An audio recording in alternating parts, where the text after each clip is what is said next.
People are okay. Well, the broadcast is live now. Now we're live. Now we're live. Were we not live before?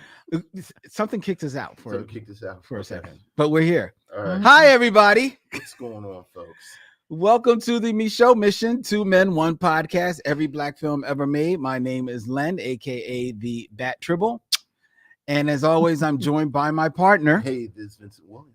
Tonight, ladies and gentlemen, we are in the home stretch, episode 295 of The Road to 300, and we are reviewing the Academy Award-winning documentary, When We Were Kings. When We Were Kings. Yes. And joining us in this review tonight, returning to the mission after far too long, it is the voice of jazz herself from WRTI, Bobbi Booker the building. What's going on, Bobbi?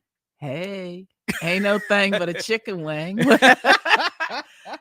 You know, I left my lair a little early just to come here and hang out with you gentlemen because, you know, why not? Well, thank you. You're welcome. Good to see you. Oh, man. Why not indeed? Shout out to each and every one of you watching us as we are streaming via StreamYard to Facebook as well as YouTube as well as Twitch. Hello, and all of you in the chat. I see you. Good evening. Good evening. Well, Vincent. Yes, sir. It didn't take long. Okay. For us to hear from the missionaries, and one missionary in particular, your brother Damon. What's up, Damon? Can't wait to hear what Len and Vince have to say about the slap heard and seen around the world. Can y'all take us out to dinner first? My goodness. I agree. Gracious. Get a kiss on the cheek or something. Well, now that they you thought talking maybe about a cheek might maybe needed a little kissing. Get a show? I mean, can we go to a show? Like, take us out to a show? And we're at a show. You just right into it, huh? Well, yes, we're leaning right into it. So, as you may have heard, ladies and gentlemen, the Academy Awards happened this weekend. Yes. Speaking of Academy Award-winning documentaries, yes, yes, indeed. Summer of Soul, Philly represent. Questlove's documentary won the Academy Award for Best Documentary. Yes, it did. As presented by one Chris Rock. Chris Rock was the presenter. Yes. Before that, Chris Rock was the victim. Well, some would say. Some would say he was duly throttled. What goes up must come down. Yes. So just to put a note on it, ladies and gentlemen, at the Academy Awards, as everybody knows, Chris Rock came out to give the documentary Oscar. He started, as he is wont to do, he's a comedian. He poked some jokes at some of the stars, making jokey jokes sitting around. Yes. Mm-hmm. And he decided, after hitting on a couple of couples and people sitting around, to take a jab at Jada Pinkett, making a joke about her low haircut and saying that she was preparing for G.I. Jane 2. Yes.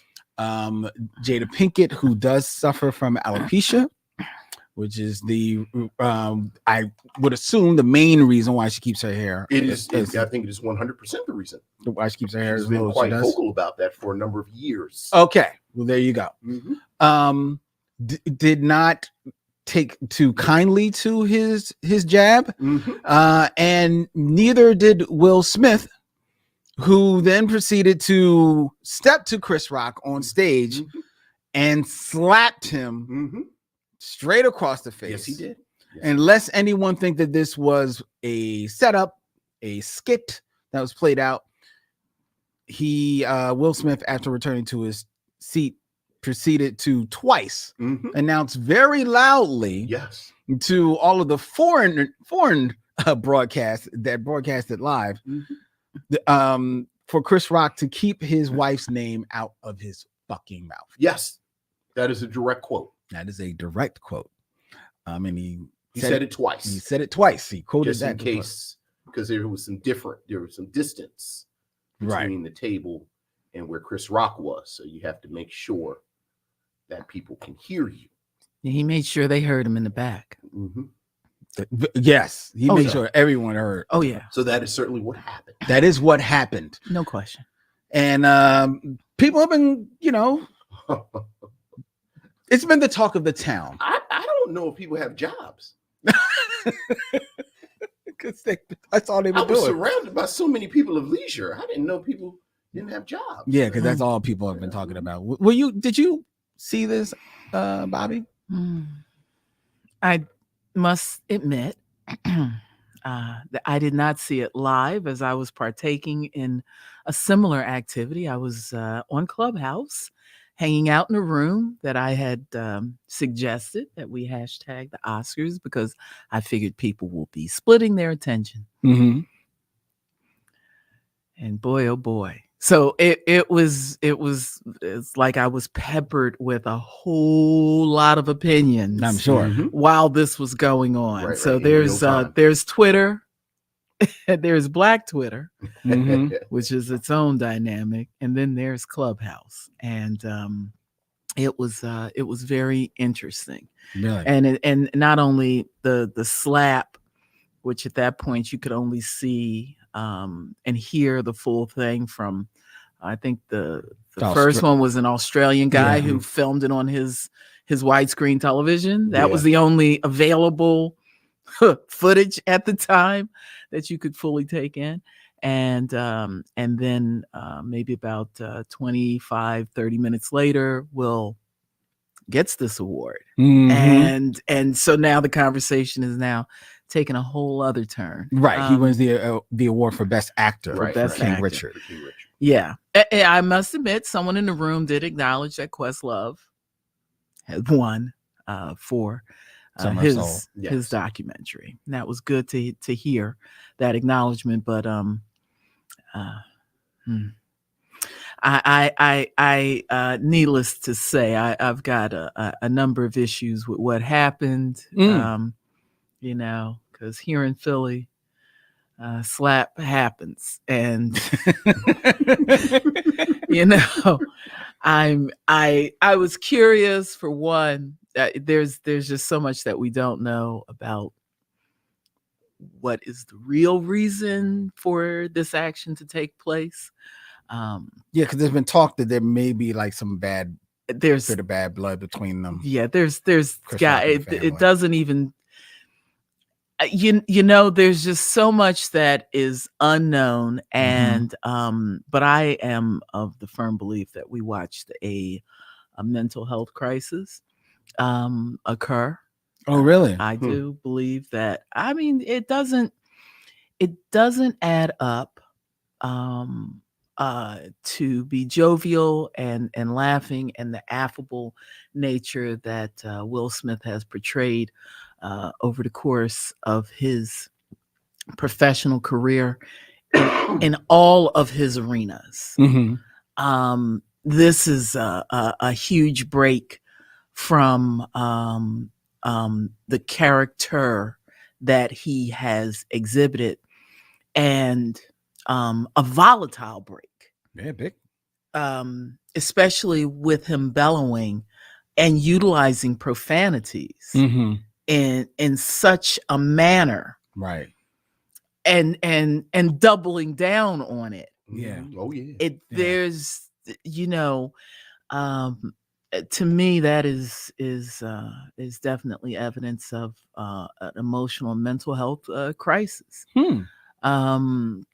that may or may not be fully addressed, but the repercussions are just are going to be phenomenal, because I think a lot of people were shocked, needless to say the Academy, but just viewers and friends and people who are even casually engaged with the character that has been presented for now well over 3 decades. Mm-hmm. That is Will Smith.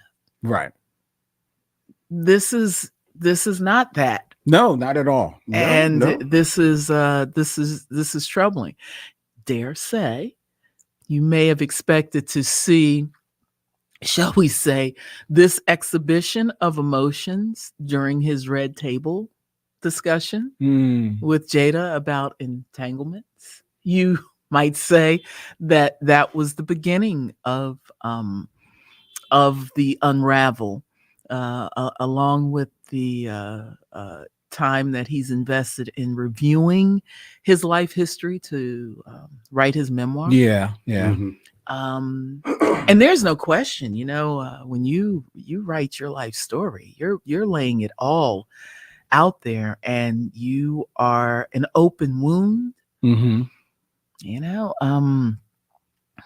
I would hope he gets the help he needs to get, but I'm a bit more concerned. I guess one of my big things is that this wasn't just a slap in the face for Chris Rock. This was a slap in the face for Philadelphia.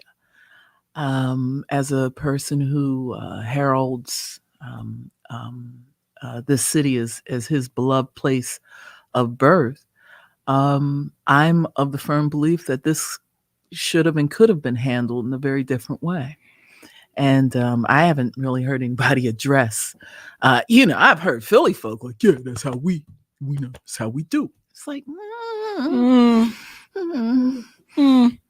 I've actually heard some Philly guys say a little bit differently. Like, I've heard some guys say that they might have, like, all right, this is what I've heard, because it's a lot of it echoes what I peeped in that situation. The Will Smith that we all know and love reacted to the joke the way we expected him to. He laughed. Maybe he wasn't really thinking it was all that funny. Sure. But it was a public setting. He knew that, at worst, Chris Rock was maybe being possibly insensitive, but thinks he's being funny. I'm going to laugh it off or whatever. Right. Jada demonstratively was like not feeling it. And Will peeping her. And then also you hear the audience kind of like groaning too. Right. Now, all of a sudden he's got to, oh man, I've got to saddle up here and I've got to do something. Now, when he started walking up there, I thought that he was going to probably just have some fun with him about it as a way of showing like, yo, that's not cool, but Right. we on TV, whatever. Right. But obviously that's not quite what he did. Right. And there's a whole, like, most of the guys that I've talked to, and I've talked to guys from every strata of Philadelphia over the last couple of days. They've either reached out to me or whatever. And almost 90% of them have said, like, man, I can see dude maybe wanting to say something to do, maybe even laying hands on him. But you got to know that you don't do that right there. Yeah. You got to know that you don't do it right there, man. Come on, man. Come on. I mean, like, and I ain't saying he necessarily should have done that, but you don't do that right, man. That's maybe, to your point, maybe some type of there's some emotional stuff or something that he's going through. I even question even the action of a smack. I'm like, well, was that purposeful? But that's just ultimate disrespect. Right. I think he was checking him. Yeah. Like, I think it was all, well, I'll let you. No, go ahead. No. Look, I like to center in these situations the person with the least power. So of these three, that would be Jada Pinkett. Right. And I really want to know, and frankly, at this point, like, it's so many moving pieces to this thing. It's like a day old. Like, it's no telling what else is going to come out. But I would really like to know what she thought about him doing that. Because ultimately, much like you, I've had conversations, and the variable has been when he should have handled it. Right. Now, much like you, I think everyone that again, and it's fascinating kind of watch how the reactions break down. Like, you don't want to just simplify and say that it's kind of gendered. But I think the majority of the men that I've spoken to have all agreed Chris Rock said some foul shit. Like, that was foul, him talking about her hair like that. And this is me talking, he wouldn't have said that to a white woman. Like, I think we are real loose with Black women, and there's a pattern of it. And I thought it was foul what he said. Mhm. Now, again, the variable is, okay, should Will Smith have walked on stage and smacked him like that in front of everybody? It's during the Oscars, this, that, and the other. And quite honestly, I think that's between him and Jada. Like, I think if Jada Pinkett Smith says that I was upset, my husband saw I was upset, he stood up for me. It's funny. I was reading Michael Harriot earlier, and Michael Harriot said, "This is the type, sometimes people get popped in the mouth. Yeah, like true. sometimes people get checked." He said, "This has happened at a party. This wouldn't even have stopped the music. That's true. Like, this was not, I did, with respect to you, and he was having a mental break, and I've heard people say this to me, and he's out of control, and it looked like Will Smith was very much in control. No, I don't think he was out of control. Like, I think he went up there, dude was out of pocket, talked about his wife, he popped him in the mouth, said, "Keep my wife's name out your fucking mouth," and then now we can move on. Yeah, but you still don't do that. I mean, And Regina King I probably wouldn't have done it. Regina King made a statement about she made a left of center joke about their open marriage. Regina earlier. Hall. I mean, yeah, Regina Hall. She had made a statement. I mean, I think an open marriage is actions. I think it's another thing you were talking about. A, her physical appearance. mm-hmm. B, she actually has a condition. Like this is a sickness. Yeah. Like, I even would say, okay, we all everybody made entanglement jokes. Mm-hmm. And, you got to eat that, Chris Rock. I mean, you got to Jada, eat that. yeah. Like, y'all did the red. And they did eat that. Right. You got to eat the entanglement jokes. Mm-hmm. But I did, because I have to say, I didn't even understand the joke at first. Like I thought it was not even referring to the entanglements, more just because we're friends. I didn't even whatever. understand the whole G.I. Jane thing until you're talking about the Chris Rock. I'm talking about the initial joke about G.I. Jane 2. Like, you can, I can't wait for G.I. Jane 2. No, well, I got the joke. No, I'm saying I didn't get the joke. That may tell your age too. Right, but I mean, we're old enough. I remember when G.I. Jane came out. Yeah, we all were here when G.I. Jane. No, but that's the other thing too, is that let's go back to where this came from. Don't forget that Chris Rock, I'm not a Chris Rock apologist. I'm just saying that when it comes down to Chris Rock, he was basically there to read his script. Yeah, was the other thing. You weren't here. He didn't write. Right. Just go ahead, say you. There's a whole squad of writers that put all that together. Right. And Chris delivers, and I gotta give him credit. Now, when it comes down to professionalism, he still stayed on mark. I mean, what else was he after? Hey, look, he could have balled up a fist and went at it too. I mean, I guess. And now I'm back to Will Smith wasn't out of control. Chris Rock weighed 130 pounds, sopping wet. So if it was The Rock, you think? I 100% think that Will Smith would have went and did the same thing if someone said something out of pocket about his wife. Maybe. And if it, and had he been the topic of that joke, would Jada had laughed and I also have issues with what I there's a control dynamic, and I understand what Will was saying when he said love makes you do crazy things, because I think he's definitely wrapped around Jada's little finger. And not that that's a bad thing, but I think when you're at the cusp of, what was this, his fourth Oscar nomination? Right. And God he knows was how many times he's been going for one. He's been going, right. You're at the cusp, and you're definitely, folk are saying this is going to be the one. You're there. And then you you go down this road, I don't.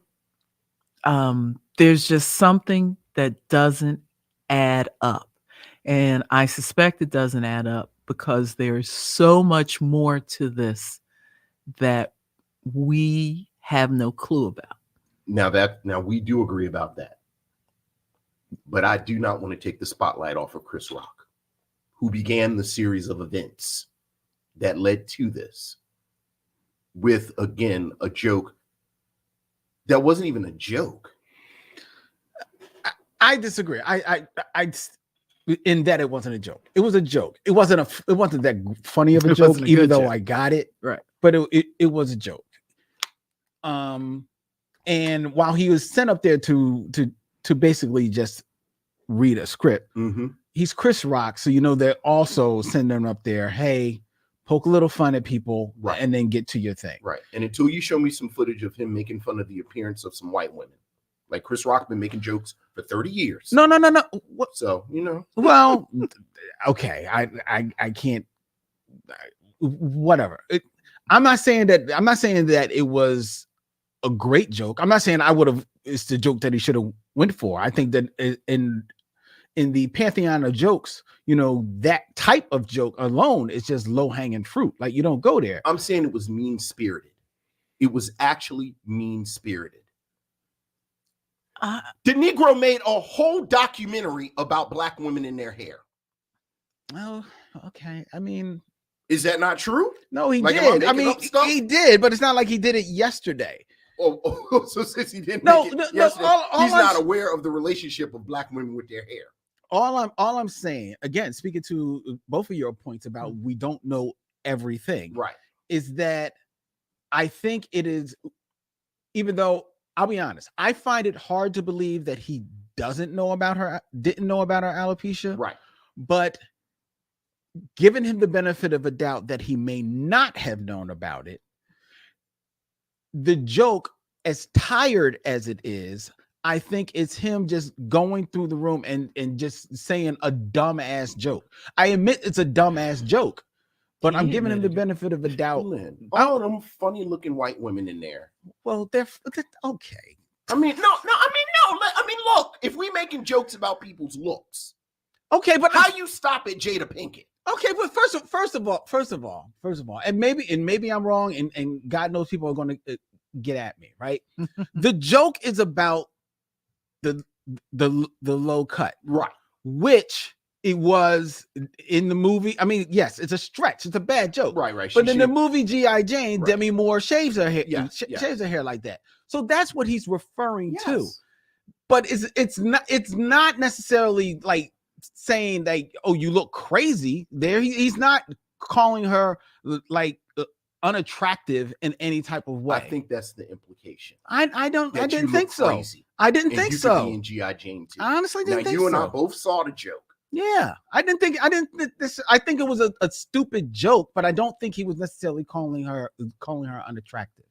I don't. And that's just, and maybe I'm giving him a little bit too much leeway. Yeah. I'm admitting that it's a dumbass joke, right? But I don't. But that's my read on it. Well, as a person who has and maintains short hair and have heard like my fair share of comments, and no, I don't have alopecia, but this is a choice, and I've always treasured the direction that Jada and Willow have gone in terms of their embracement of showcasing hair and not having hair.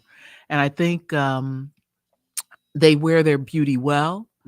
I mean, when Jada first came on the set, she kept a little pixie cut. Yeah. Oh yeah. She was famous for, right? Yeah. She kept a little.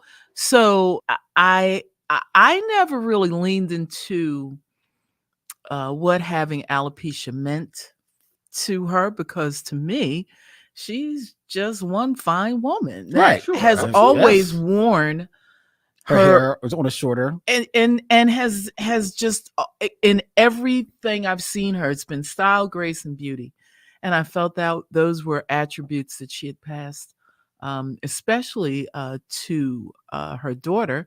And watching the Red Table, I'm like, okay, she gets it honest, because her mother is another example of just fine Black women that wear it well, in spite and despite all the other madness that's going on in their lives. When they hit the world, they just looking good. Right. So I mean, I don't know. I always felt that for me, keeping my hair in this style is my example of self-empowerment, because I refuse to allow my hair to rule me.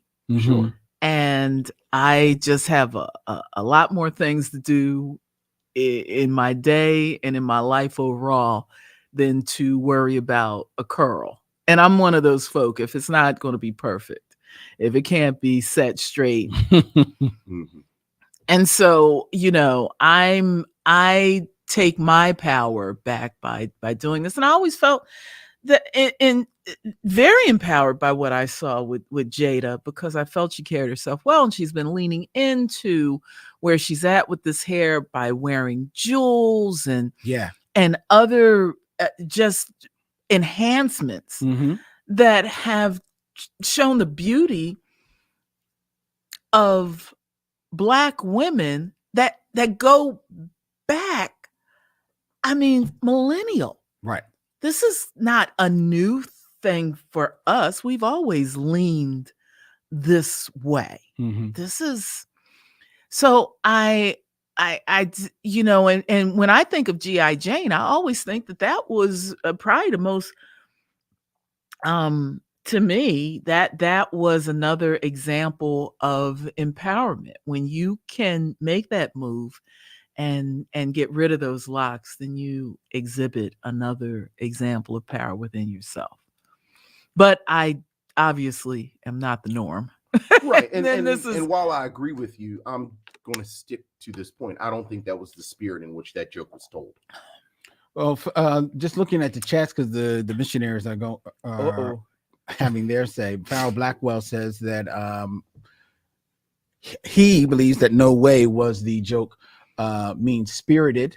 Toya Haynes, our social media guru, said he had made a comment about Jada boycotting the Oscars, saying you can't boycott something you're not invited to. So there's no telling what else he said, talking about the the bad blood that has been between them. George Kimona says that he thinks that the Javier Bardem joke was more vicious. I didn't necessarily think that one was vicious. I think it was something about like if Penelope Cruz wins his wife, right. Cruz, you can't go home. then you can't go home. Right. Which, I don't see how that's more vicious in either way. Neither one of those, that joke was not about anybody's physical appearance, and certainly not about a woman's physical appearance. I hear you, Vince. Miss McKeeba says post people talking ish about Chadwick's appearance as he battled cancer. It was lazy too. Yes. And reckless. Amen. Yeah. I'll get that. I give that. And Toya just makes one more point. Will Smith may have just been tired of him talking about her in general, and that was the final straw. I could have. That is also a read. Yes, that is, and that's probably more to the point. To be honest. Look, man, that's that man's wife. No, and that's that's that man's, like, that ain't his girl. That's what you gotta do. That's that man's wife. Well, how did you feel? First of all, well, so, we congratulated Questlove for the Summer of Soul.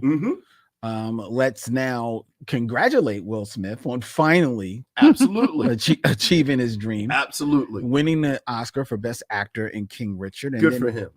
Good for him. And then he came up there and gave a speech, which people feel one way or another about. Look, I mean, how do you give a speech at that point? I mean, there's some people who feel like he shouldn't have been, been there to give the speech, or shouldn't have. It was weird how it all played out. If Chris Rock would have said something about John Krasinski, what's John Krasinski's wife? The actress who was in The Quiet Place. And John Krasinski marched his big old gangly self up on stage, popped Chris Rock in the mouth. We'd be having a totally there'd be all these think pieces about the new chivalry. Okay. He defended his wife. This is manhood 2022. You think that would have been? Come on, dog. I'm just asking. I'm asking. Right, and I'm not talking to you per se. Oh, yes, you are. No, I'm not. People gonna stop talking to me like I just woke up in America last night. Let's stop all this. Somebody asked the question: What do you think the story would have been if Will Smith had smacked Ricky Gervais? Okay. I think it'd be the same type of thing because the bottom line is the same thing as the John Krasinski, or what it is now. No, the same thing as it is now. Okay. Like this whole notion of Will Smith out of control. Mm-hmm. Like he's out of control. Like he got a whole narrative. Like he was slapping people and knocking over tables and this, that, and the other.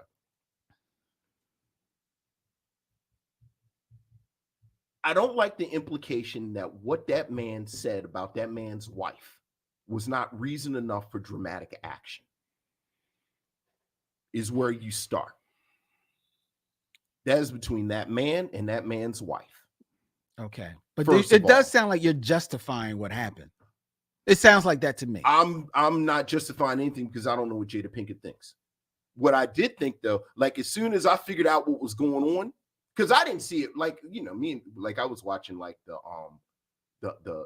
Unsung with Moni Love. Like Camille was watching. She actually texted me and Wendy. It was like, I think Will Smith just cussed out Chris Rock. And then I watched it. And this is the God's truth. Like when I figured out what had happened and I saw it, I said, well, I bet he don't say nothing else about Jada. And then I went back and I watched the rest of the Unsung. Okay. There's so much to unpack there. Please, please. But you know what? He ain't gonna make no more bald head Jada jokes, I bet. Go ahead, Bobby. You know.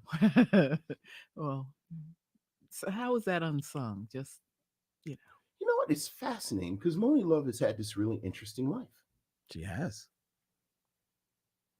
True. I just never thought about it. You don't? You just, it's just one of those things. I mean, my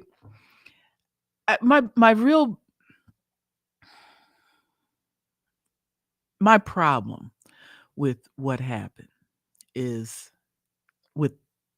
back to Will, Chris Rock, and this ceremony that they were at, and what it's supposed to be in terms of the pinnacle of a career success, and that this action took place because I know I'd already mentioned how this is a black eye on Philadelphia, and I feel very strongly about that because there's that weight of responsibility that Will Smith has as obviously as a family man, as he would suggest that he was protecting his family, much like the character he portrayed and won an Oscar for. And big ups to Richard Williams. I mean, honestly, one of my favorite YouTube moments, just to diverge just a little bit, is Richard Williams putting the reporter in check. Yes. Yeah. Yes. And Venus is just sitting there like, go ahead, daddy, do what daddy do. And it was not the first time, nor would it be the last time, but it was just beautiful that was caught on tape. And I understand that because I had a black father who fought tooth and nail for me to be able to be the creative that I became. And but I am troubled again because there's still the responsibility you have, not just to your family, but to the society and to all that you represent. And the actions that Will Smith chose, and this was a bold-faced decision, from the yeah, way no he doubt. walked on Mhm. stage to Oh, the yeah. way to the way he even cocked his face slightly to the right before he came back with that smack from Mississippi. I think I saw one thing. It's like he reached back to South Philly and smacked him the broad and Broad Nolny or something like that, broad yeah. Nolny. I was like, oh, that's so Philly. Oh, it's beautiful though. But this still opens the floodgates for uncivil interactions between people. And I mean, especially when you look at the life of performers and being in the spotlight and already knowing what you have to deal with. And when I say performers, I'm not just talking about on stage. I'm talking in our internet lives, Mhm. all of these things, what we're doing, that someone may not agree with my point and feel that they can basically emulate Will Smith.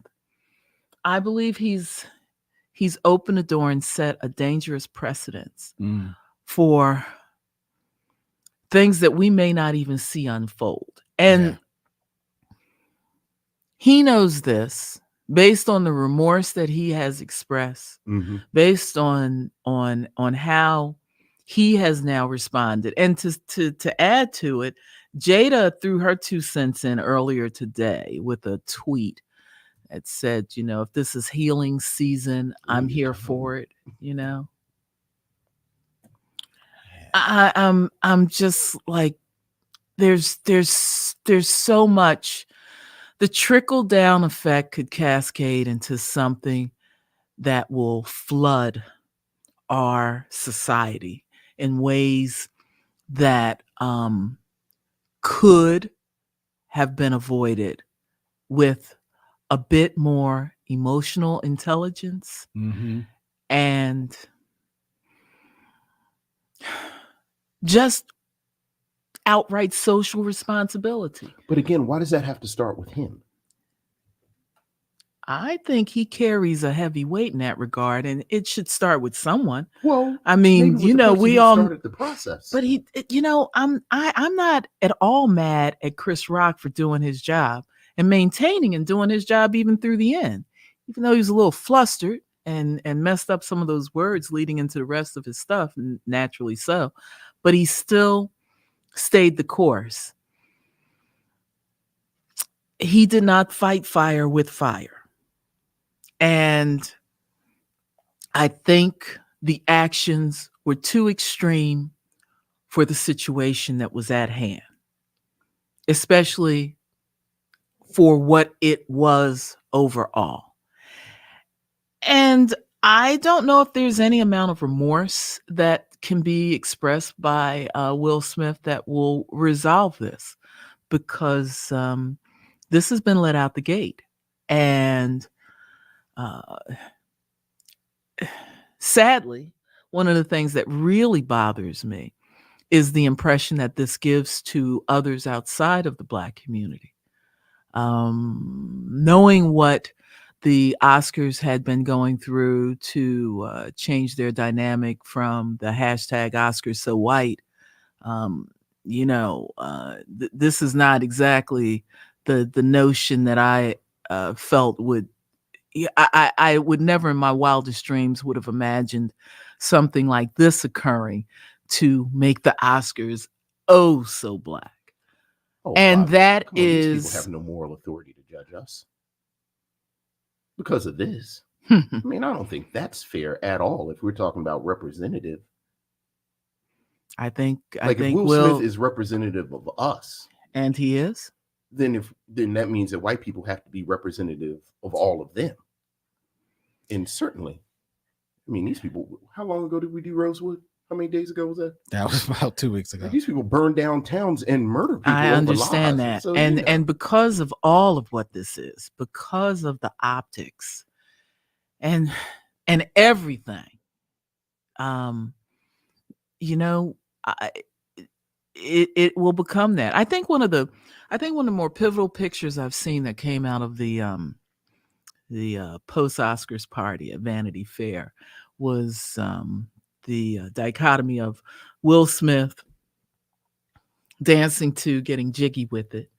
And then there was that table full of folk who are obviously taking in the gossip. They're looking at one person's phone, and there's one guy who catches the cameraman and it just tells the story. This is nothing but an all-white crew that's taking this in, and it's a part of their gossip.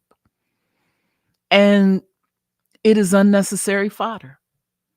Sadly, it will be used that way. And again, there are just so many ways that this can go.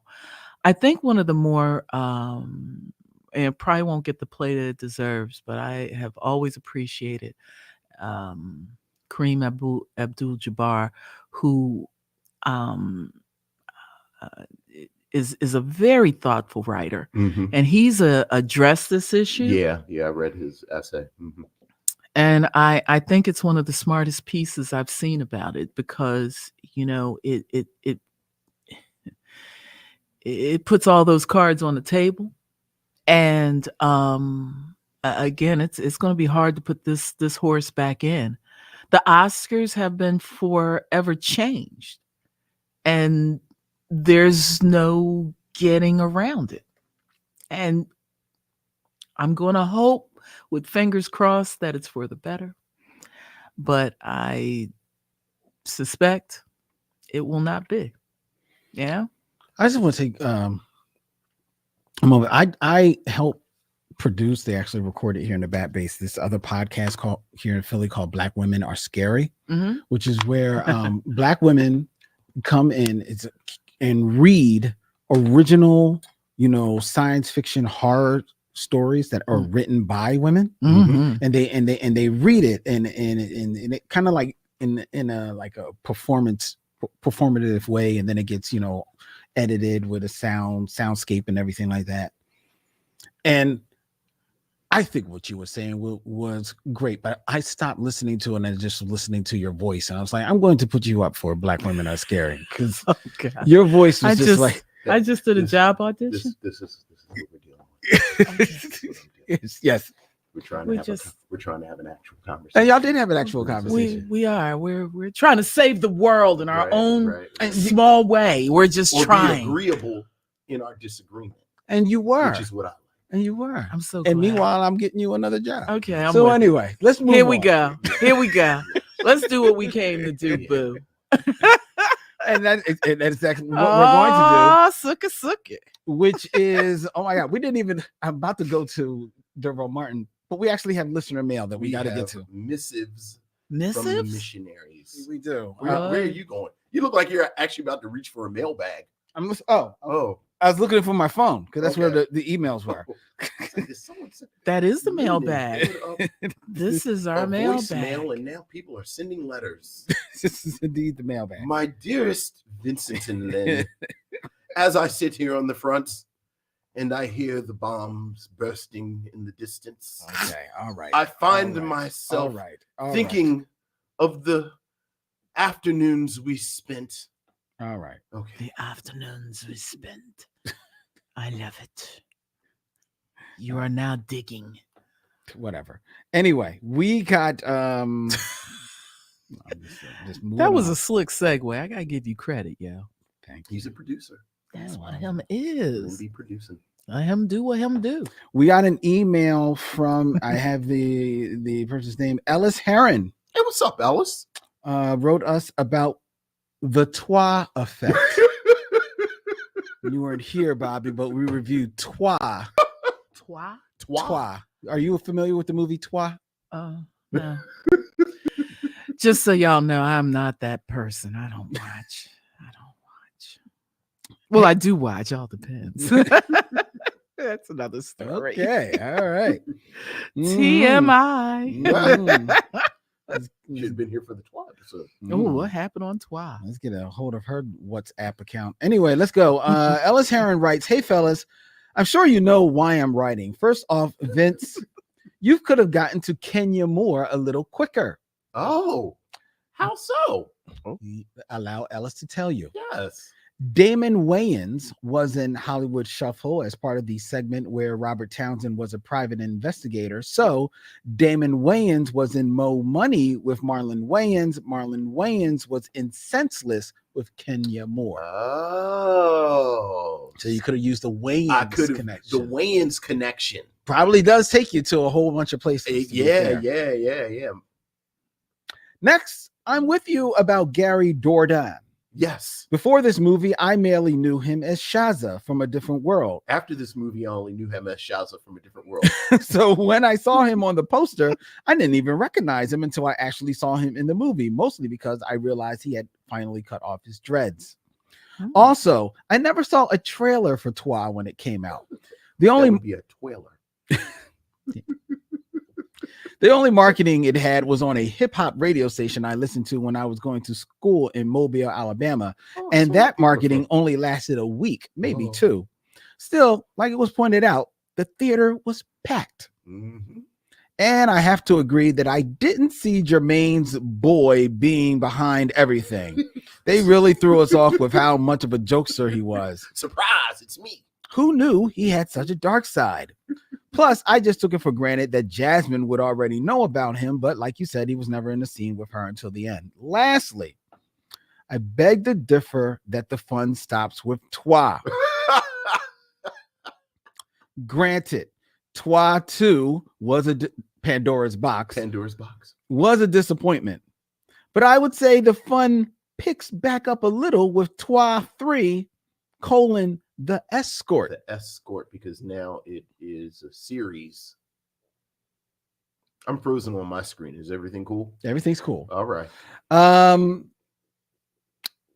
Especially since for an erotic thriller, they actually had nudity this time. Oh. Patrice Fisher not only played her role well in the movie, but she also wasn't shy about showing some skin either. If you need some proof, just check out her starring role in Zane's The Sex Chronicles. Oh, Ellis. You are watching quite a series of films. Yes. Thanks for the awesome review, guys. It was well worth the wait. Your boy, Ellis Heron. P.S. Now that the mission to get Twa reviewed has been accomplished, it's time to campaign for one of my favorite blaxploitation movies, Willie Dynamite. You know, I have been wanting to do Willie Dynamite for years because it's got Diana Sands in it. So perhaps Willie Dynamite will be coming after 300. It'll be coming soon after 300, Ellis. Now that's on his action. That's also the film where the rival pimp tells Willie that we got to collectivize. Yeah, he says #Pimp Council. That's Pimp Council. We have to collectivize because when the man falls on you,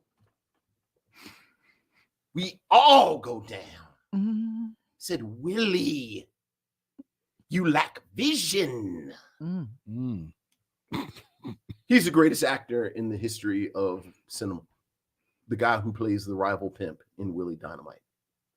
Okay. I'll take your word for it. Are you familiar with the film Willie Dynamite, Bobby? I'm trying to remember why I didn't take Valium before I came.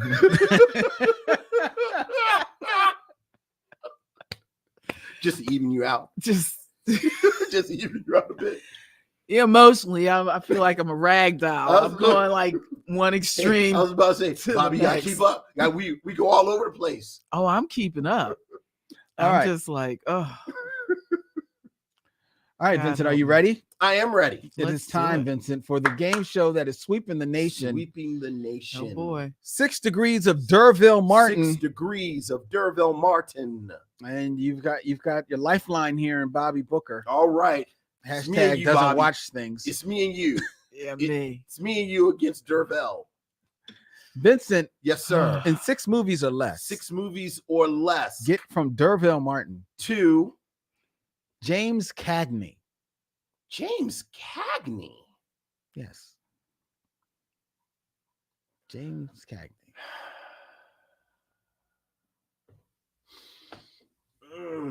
James Cagney. Do you know who James Cagney I know is? who James Cagney is. I'm just trying to think of something he was in after Public. You know, you think about, what is it, Public Enemy #1? Yeah, which is like 1940. I know. He was in a bunch of movies after that. And the problem right now, He was in a fairly a movie I'm certain you saw. okay. So, all right, I gotta get Humphrey Bogart Wait. out of my head. See, that's it. See, I was going to ask, are you seeing No, James no, no. I'm Cagney? seeing James Cagney, but I'm thinking about Humphrey Bogart in later stuff too. Because you said you were seeing Jack Lemmon, but you were actually seeing Walter Right. Matthau. So I'm before. trying to think of James because James Cagney was in something in the 60s or 70s where I said, "Oh, that's James Cagney." I'm checking just to be certain, but I'm pretty sure he was in a movie even more recent than that. James Cagney was in, what was he in that I'm thinking about? Was it a science fiction thing? Oh, I don't see him doing science fiction. What was James Cagney in where it was like, oh, that's James Cagney? No, he wasn't in the movie I'm thinking about. What's he in the 70s that I'm thinking about? All right. Hold on a second. I'm going to go to his Because what is rather extensive filmography. James Cagney? All roads from east. You see exactly what I'm thinking about, don't you? He is not in any movie in the 70s. The 80s? He is in one movie in the 80s. Is it the movie I'm thinking about? I don't know. Am I thinking about this movie? I don't know. It's not the movie I was thinking about, but it's close to in tone to the movie I was thinking about. All right. I'll take a life. What's the name of the movie in the 80s? Do you know it? Not at all. Ragtime. Ah, yes. Oh, is he in Ragtime? Mm-hmm. Yes, Vincent, he's in Ragtime. Yes, he is. Okay. Well, there you go. That's not what I was thinking about. But Derville Martin is in. Derville Martin is in Dolomite with Rudy Ray Moore, who is on 5 on the Black Hand Side with Robert Townsend, who is in A Soldier Story with Howard Rollins. Okay. Who is in Ragtime with James Cagney. Oh, very good. Very good, Vincent. But I needed you to give me what was he in that I'm thinking about? Like, I'm thinking about old gray hair James Cagney. I mean, that's gray hair James Cagney. Yeah. That's his final film. So what was the film you were thinking about? I thought he was in the Cotton Club. Right. But, right. But we were it was thinking actually about Ragtime. Okay. Yeah. All right. So there you go. Yeah. There you go. All right. Well done, Vincent. But you had to give me Ragtime. I did have to give you So, Ragtime. You know who else is in Ragtime? Which a movie if I It's saw, a bunch I of don't people in Ragtime. I don't remember. Yes. Yeah. In small parts, Jeff Daniels, Mm-hmm. Fran Drescher, Oh, I didn't forget. I didn't remember Fran Drescher. Cliff the Mailman, John Ratzenberger, and one Samuel L. Jackson. Yeah. Yeah. Because I think Howard Rollins plays the same character in Ragtime and the Cotton Club. Like, doesn't he play what's his name? Harold Rollins is He plays a gangster, the black gangster. Oh, does he? I think so. Who's Howard Rollins play? I'm looking for his name here. The dude that Lawrence Fishburne plays in Cole House Walker. Oh, no, that's not the gangster. Yeah, I thought he played what's his name? No, the black gangster. But okay. No. All right, but that was good, Vince. All right, very good. All right, another one? I do have another one. What's the other one? Ooh. The other one in 6 movies or less. 6 movies or less. Get from Derville Martin. This one probably be easy. Okay. to Sandra Bullock. Oh yeah, Sandra Bullock. Okay.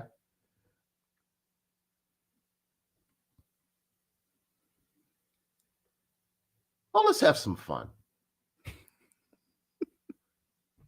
But I got to use a route that I've tried not to use, by the way. Derville Martin is in, of course, 5 on the black hand side with Dick Anthony Williams, who is in Mo Better Blues with Wesley Snipes, who is in, and I just lost it. Sylvester Stallone, Wesley Snipes, Sandra Bullock, science fiction. Wesley Snipes has the Demolition Man. Demolition Man. In Demolition Man with Sandra Bullock. Oh, yeah. Yeah. So I use Mo Better Blues, but I also use Demolition Man. You did. How about that? So there you go. How about that? Well done. All right. Well done. I always get Demolition Man confused with what's the other movie? Judge Dredd. Oh, Judge Dredd isn't as smart as Demolition Man. No, it's horrible. Yeah. Demolition Man is quietly pretty smart, and it ages very well. Okay. Yeah. It's been a minute since I've seen it. Speaking of Wesley Snipes, did you see him? I did. I don't know what he was wearing. Well, where? He was at the Oscars. You didn't see his plum outfit? He had on like knickers. That's not the clip everybody was me sent around, and she wasn't watching it. But I was on Clubhouse. see, I actually didn't mind necessarily what he had on, even though I don't think he. You better not show up somewhere dressed like that. You want me to break out my romper? Oh Lord, I had successfully forgotten about the romper. I can break out my romper. I can be in it in 5 minutes. We will never speak on the romper again. I didn't actually think there was anything wrong with what he had on. I didn't think that it looked that great on him. Like I don't think he like the color. Like I didn't think it worked with him. Like Idris Elba, it would have worked. Yeah, but I thought he didn't look well. He looks small. Yeah, looks and small. I to be honest, he is older now. I mean, but that was the only thing. It was nice seeing him and maybe he's working out for definition, not strength, so he's a little slimmer. Well, at least Vogue published a piece in defense of, this is the title, in defense of Wesley Snipes' red carpet Bermuda shorts. Oh, that's what we're calling them? Because I thought they were knickers. I thought they were knickers too. Which, unless you're an old-timey golfer or a newsie, there's really no reason to have on knickers. I mean, but it was a look. I mean, God bless him. Well, it looks like he even has some semblance of a cod piece, but that's does he really? Let me see. Yeah, it's like a little hanging thing. Yeah, it's like a little almost it like still a, is very like suggestive, like they have on the when they wear the kilts. the kilt. Yeah, exactly. it has that, maybe if it just, What do you think of the look, Bobby? You're a fashionista. I'm troubled by it. I'm just thinking he could have done a lot better. It's not his best, but it is Wesley. Yeah, it's Wesley.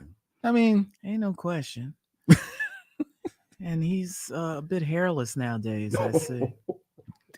I hope hair isn't a sensitive issue. Oh, well. I don't want Wesley to. On the list of things we don't talk about. We don't talk about Candyman. No, we don't talk about Candy. Bruno. No, we don't talk about Bruno. Jada Pinkett Smith. Wesley Snipes is not on that list. There you go.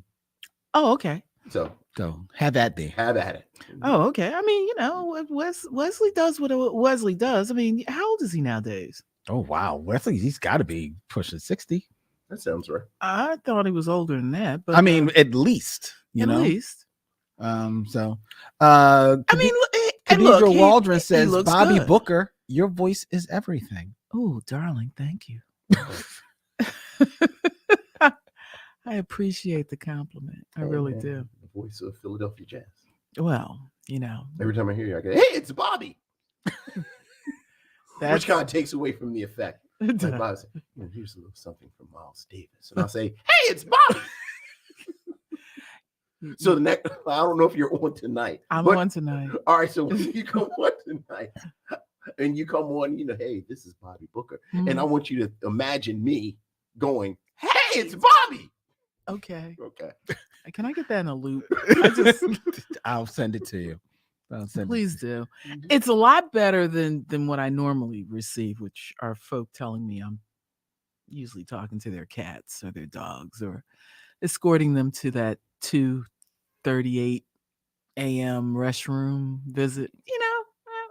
I'll take, hey, it's Bobby. Hey, it's Bobby. I'd take it. you gotta get them where you can. But I wouldn't take Wesley. I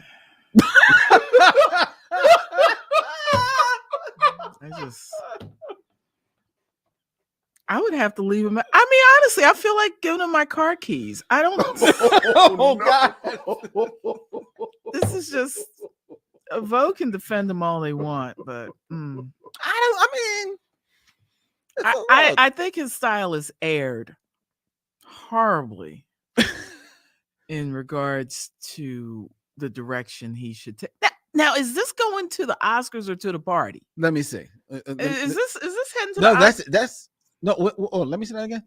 Is that going to the Oscars? That's at the Oscars. Yeah, that's the only outfit I saw. That's the outfit he had on. Poor baby, he went to the parties too like this.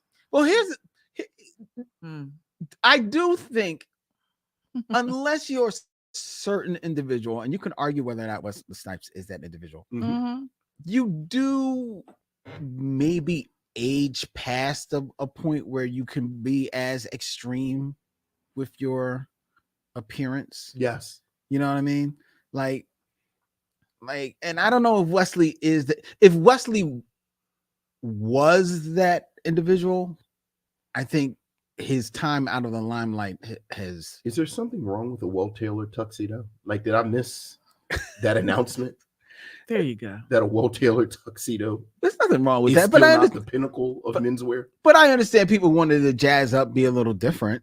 I don't have any problem with that. So maybe have a a dark navy tuxedo instead of a black tuxedo. I mean, maybe not doing like the young boy from Dune who basically just had the jacket on. Right. But you said, he's young. But he's young. Like, I think you know, pull it off. Yeah. Or but see, like Prince.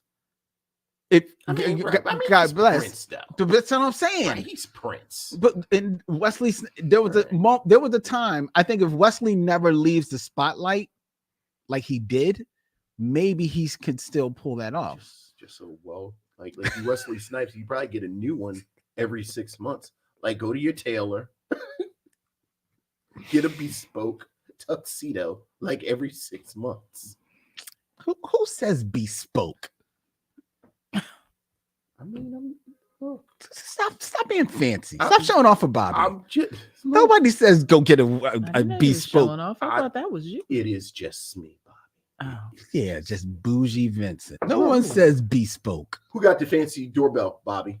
It's a doorbell. George Jefferson. Moving on up. Moving on up. It's a ring doorbell. So you don't have to knock on a window anymore. That's the fun.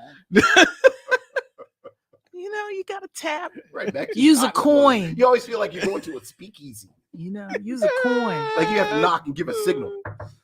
Oh God.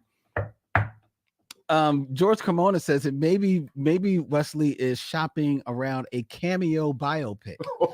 That's exactly what I felt. This was because now we've moved to cod pieces. Yeah, well. And Farrell Blackwell says, Len, people that understand sartorial say bespoke.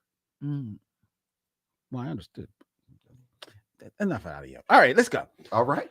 You ready for you to review? Let's do this. Yeah. All right, let's review When We Were Kings. Ah, yes. But first, it's time for trailer talk. Mm-hmm. This is the part of the show that'll be cut out so that the trailer can play. So we get to talk about whatever the hell we want to talk about. Right, and it's a little looser because this won't be documented. Yeah, so you can say a little looser. I beg your pardon. I'm sorry. We run a very tight ship here on the Michelle Mission. I see. A little looser. Yeah, okay. Someone please tell Wesley to let his codpiece loose. Let's Oh. go. Oh God. So you want to talk about Lynn? What we talking about? You talk about whatever you want to talk about. Whatever the fuck you want to talk about. Oh, it's like that, huh? Yeah, what you want to talk about? Wait a minute, how long is the trailer? Well, I mean, it doesn't matter. Oh. Right. That's a good. But comment. aren't we still like Facebooking it? Oh, people on there. Oh, right. Oh, yeah. Okay, easy. It's still people listening to us. Okay. Like, don't talk too crazy. Okay. It's a body in my trunk. I need y'all to come with me. It's like easy. Yeah, don't reveal too many secrets. Right. We should probably clarify that with people. Well, I guess we I'm should. just saying, Just- you know, I am not in the mood. Speaking of ring bells, it doesn't keep the cops from. You know, when you rob a bank, they tell them to just give you the money. Just don't ask to not count it publicly, okay? Could you please give me some privacy? Right. And Oh God. Mm. but instead, let's call the cops on the brother. Yeah. Yeah. That's another story. We could be going on and on. We on. could go on We and on could. and on, but we're not. We're going to get right into our movie review. All right. So, wait, are we going to run a trailer for this movie? We will on the actual show. Ooh. So the trailer will Okay. play, and then it'll come back with us Us getting to the review. chirping about things. Yes, talking about. So this was a great warm-up act, gang. There you go. We are feeling loose. That's right. Oh, Oh gosh. no, Lord. I mean, you showed me Wesley's card. I'm not. I'm never going to be the same.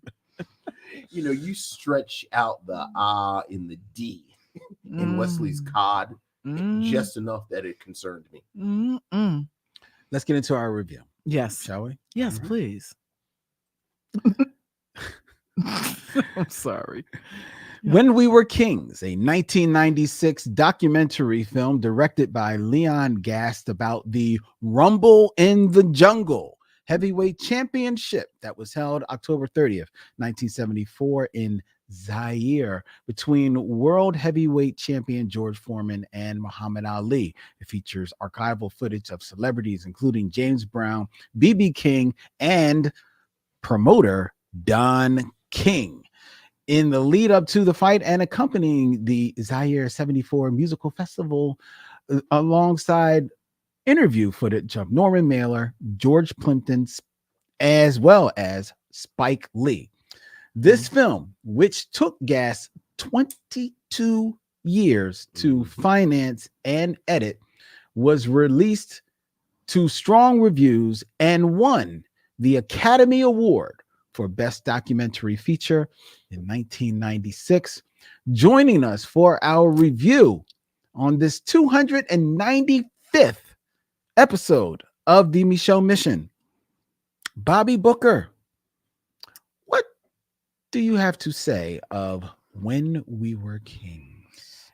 You know, first of all, I am so honored to be a part of this dynamic. And to have this look back in time because, you know, there was a time in a not so distant past when boxing was the sport. Yeah. That's when right. everything shut down. Mm-hmm. Yeah, when Howard Cosell mattered. Yeah. You know, when a Norman Mailer mattered. Mm-hmm. And when a Muhammad Ali and a George Foreman and a Joe Frazier, those heavyweight champions mattered. Tell me right now, who's the heavyweight champion of the world right now? You got 5 seconds. Wow. Let's say, Lynn, this is your question. It is, and I can't even think of who it is. I can't. I literally can't. That's I think it's that big dumb white guy. Is he the heavyweight? Yeah. He's bald, big lumbering. I'm thinking about the Irish guy, and I don't know Well, if that's he's Irish. mixed martial arts or what. Are we still talking about the same? I don't even know anymore. Yeah, you don't really know. You don't know. Is it Drago? No. Okay. I know that. That's my contribution. It's not Drake. Tyson Fury. That's who's the heavyweight. That is not his name. That's it. That's exactly Was his he name. born with that name? I believe so. Yes, his name is Tyson Fury. Mm. He's big white Irish. He might be Irish. He's like something. Like yeah, that's it. That's his name, Tyson Fury. I'm sorry, y'all asked. I'm telling you, It still makes my point. it definitely makes your point. It makes my point that you know the British. He's British. I'm sorry. Oh, there we go. Close enough, right? Cross the pond over there. He got an accent. I don't know what he did. Nice. And that's the other thing. When the heavyweight champion of the world was definitely a black man in America, you know.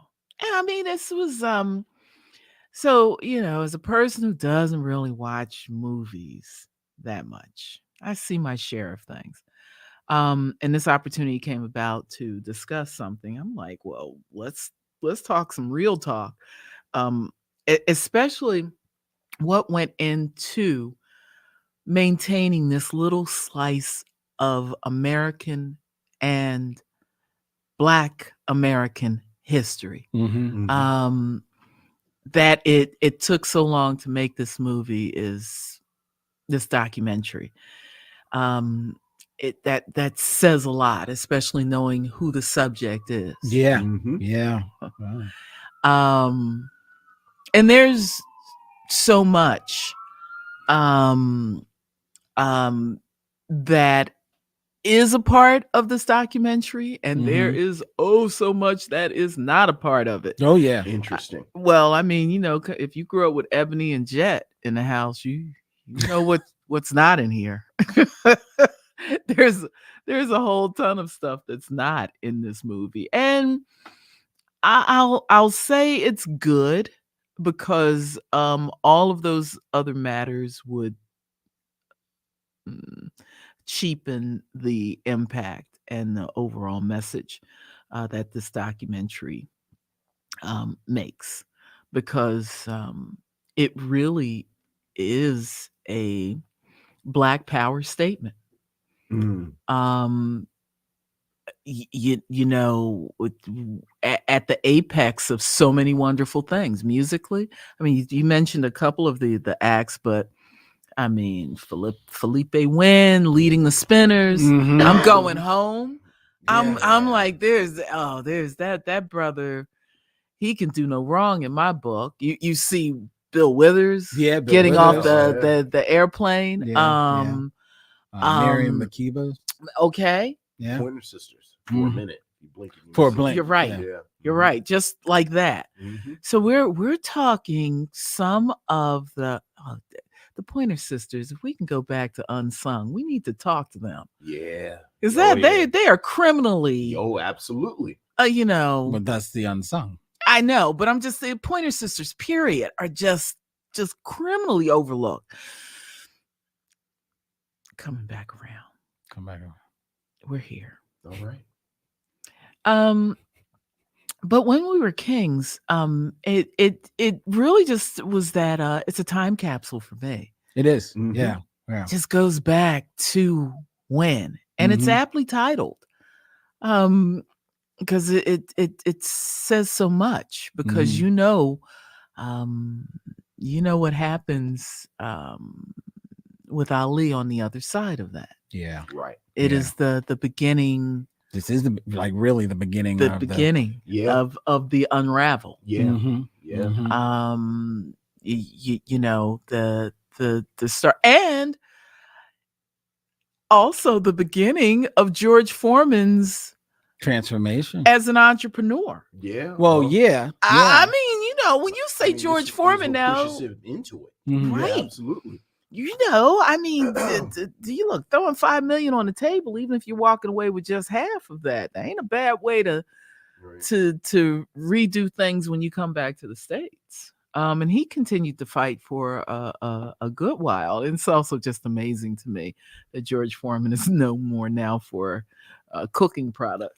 Yeah, and personality. Yeah, Like his personality. That's the thing. That's where he came out He of. did. Yeah. It's Yeah. like there was this transference from Ali to George Foreman. And to even, I don't care what you can, however you may feel about Don King, man, you've got to give him credit. He really is masterful in not only being able to pull this international gamble off, but to honestly win the bet. Because it was dynamic in terms of the entertainment presentation, the musical artists that they brought together, that sharing, putting a spotlight on Zaire, increasing awareness, global awareness of this country, and also highlighting the connection that Black folk in America should have with Africa, but really just don't. That's true.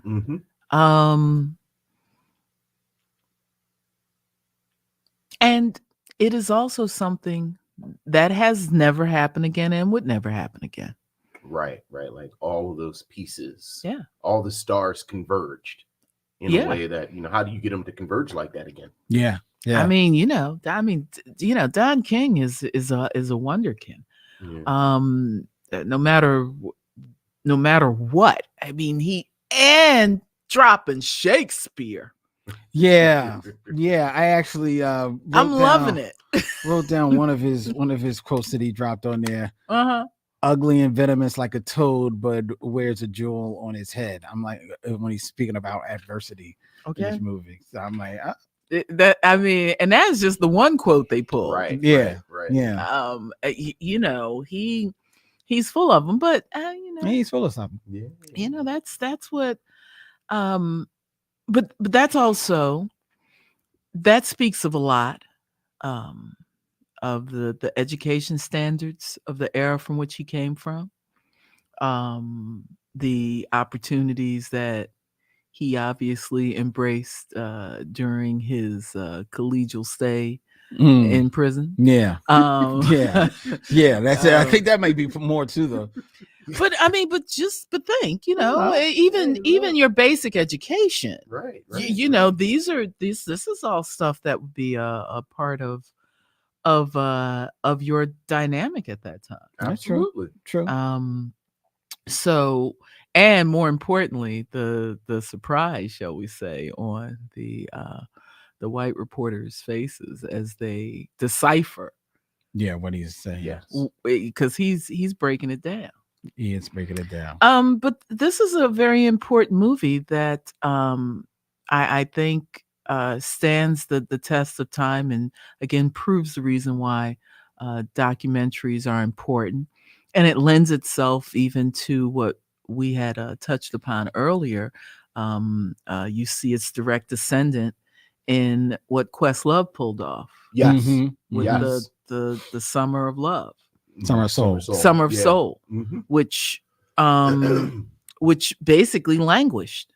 Until he pulled together a crew and basically put the money and the time into making it be what it is. That's true. So these things are so important, and they should be, they should be viewed as the history that they are. And I think it's, I would say, required history. If you want to talk about Muhammad Ali, this is the place to catch him. Yeah, this is the place. This is the time period. Yes. Right. This is really the legend. Yes. right here. That's where it's built. Yeah. And this is probably more to the point. Like this is probably the legend at its apex. Yeah. Like Oh we yeah. mentioned, it's It's the beginning of the downhill from here. Where are you with When We Were Kings, Vincent? It's a great no big surprises. It's a great documentary. I think the great documentaries almost appear seamless. Like I think the thing about a documentary is that it is artificial. It is put together. This is a matter of craft. Someone made it. But the great ones appear like they're just unfolding. Right. Before without this artifice.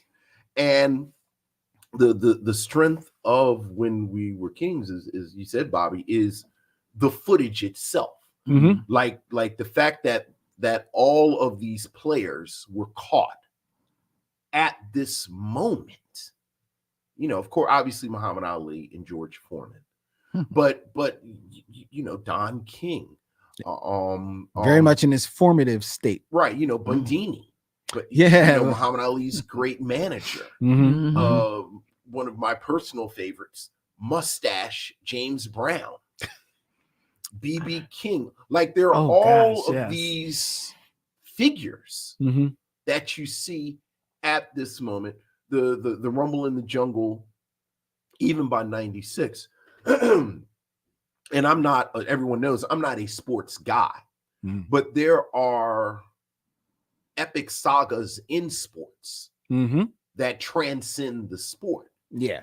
And the Rumble in the Jungle, even by 96, everyone knew about the rope-a-dope. Everyone knew, like my father was a boxing guy, just but and that sort of transitive equation that they touch on in here, where George Foreman had destroyed Joe Frazier and Ken Norton, two boxers who Muhammad Ali couldn't really get past that easily. Like you'll correct me. I know he and Joe Frazier basically they fought 3 times. They fought 3 times. Muhammad Ali won twice. And then the second time, I believe, was a little controversial when he won.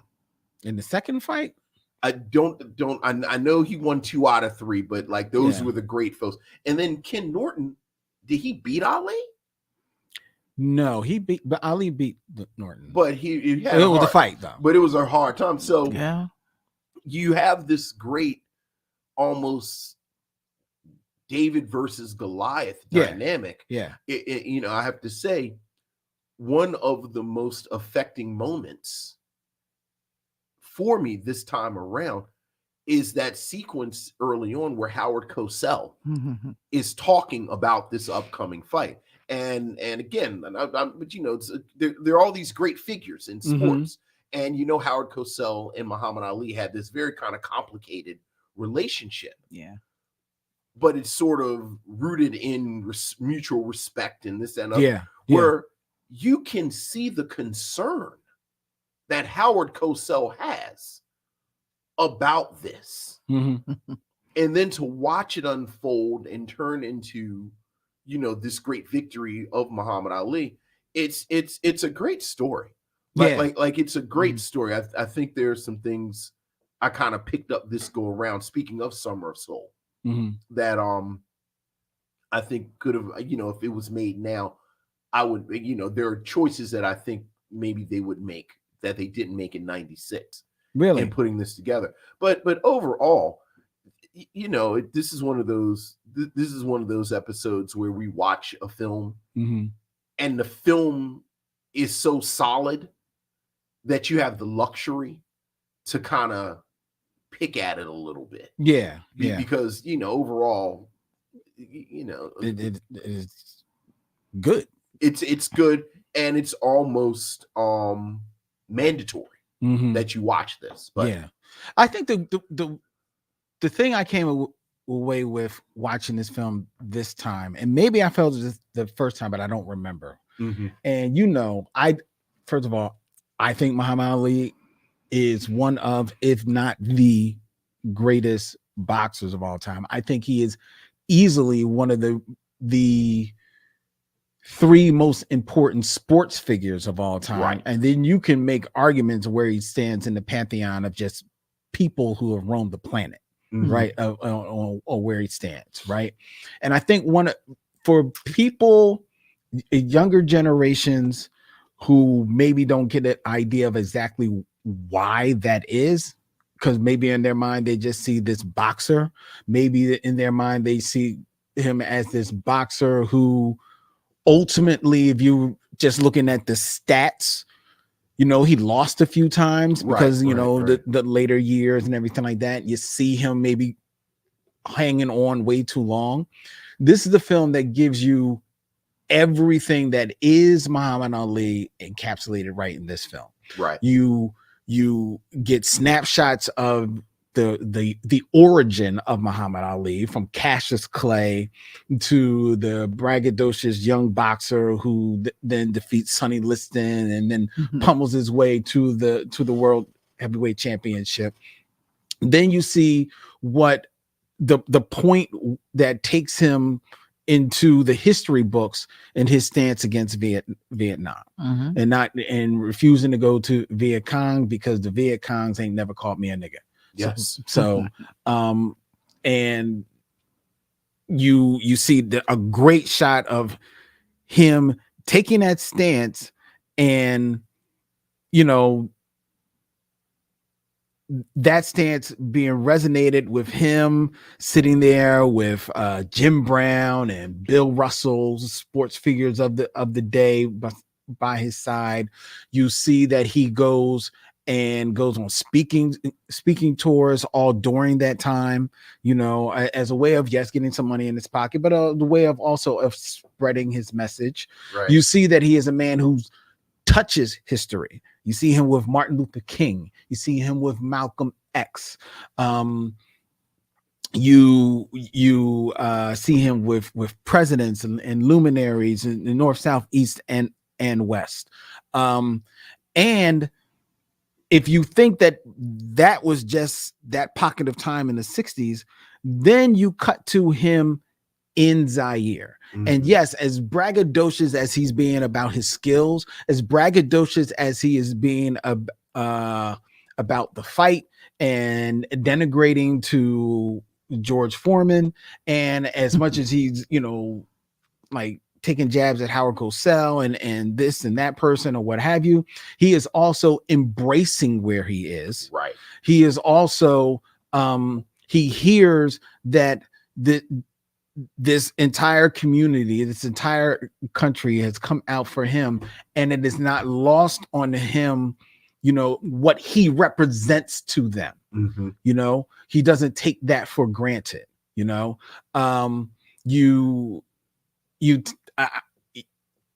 And as just as many times as he's putting down George Foreman or hyping up the fight, you can also hear him talking about, you know, like, hey, these are my people. You know, this is like, you know, it's the famous joke about Richard Pryor when he said he went to Africa. You know, I didn't say there's no niggas here. This almost, without saying those words, Muhammad Ali is saying that same thing. Like these are the same people that I see in America. They're here. There's those same faces. This is us, you know, and I had this opportunity to see these people, and it's not lost on him. And he embraces that and embraces where he is, what he means to this moment.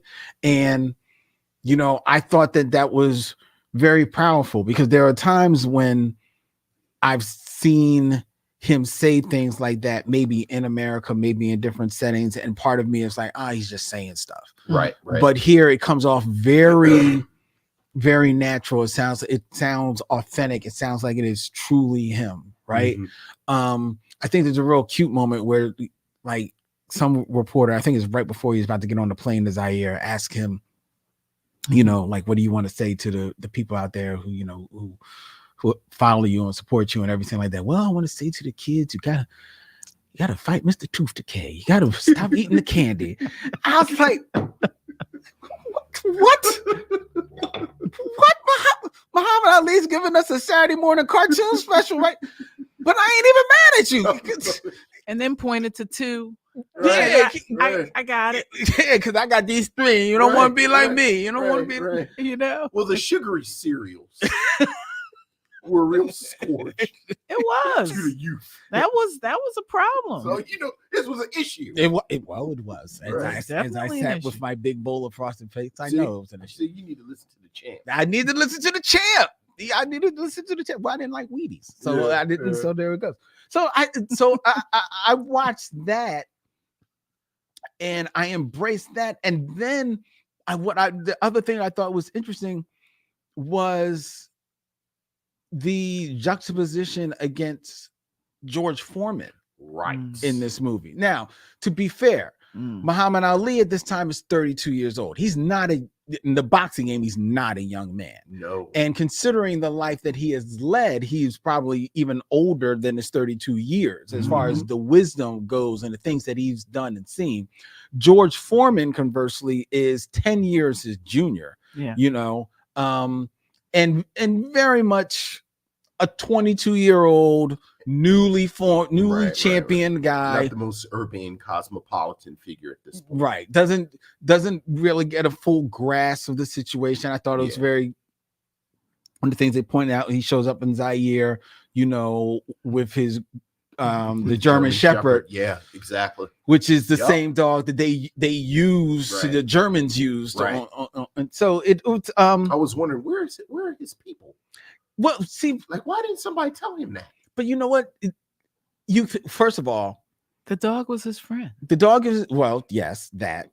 And you got to remember, this is 1974. Yeah. 1974.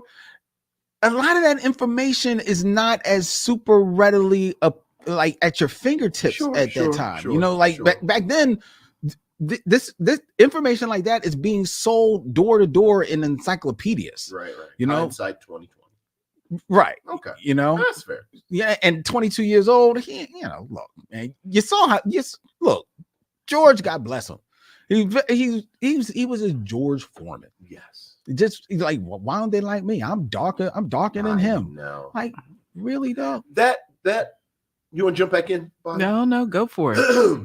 That is the part that I wanted more of this go around. Like, the older I get, you want a little bit more of the balance. Well, I think there is this great tragedy around Muhammad Ali's contemporaries. You appreciate this, and frankly, you and I have talked about this a little bit over the years. But when you think about Joe Frazier in particular, Larry Holmes to a certain extent, certainly George Foreman in The Rumble in the Jungle, I think so many forces aligned, including him just being this extraordinary man, that Muhammad Ali is always the hero. Yeah.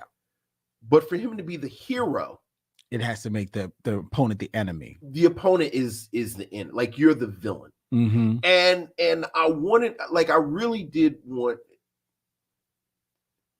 more unpacking of what did that do to George Foreman to have 100,000 people saying, Ali, kill him. Yeah. Like that moment that you're talking about where George Foreman says, why did they pick him over me? I'm darker than him. I'm like it seems like I would be closer to the people. And you know, he doesn't articulate it this way appropriately enough. But frankly, I'm closer to one of the people than Muhammad Ali is. But you get the sense and certainly interviews with Joe Frazier, I've picked this up, that these men were just kind of caught up in these forces beyond their control. And now they're playing the role of the villain. And I feel like there's so much story there. Yeah. That I wanted more of. And like you said, they touch on it.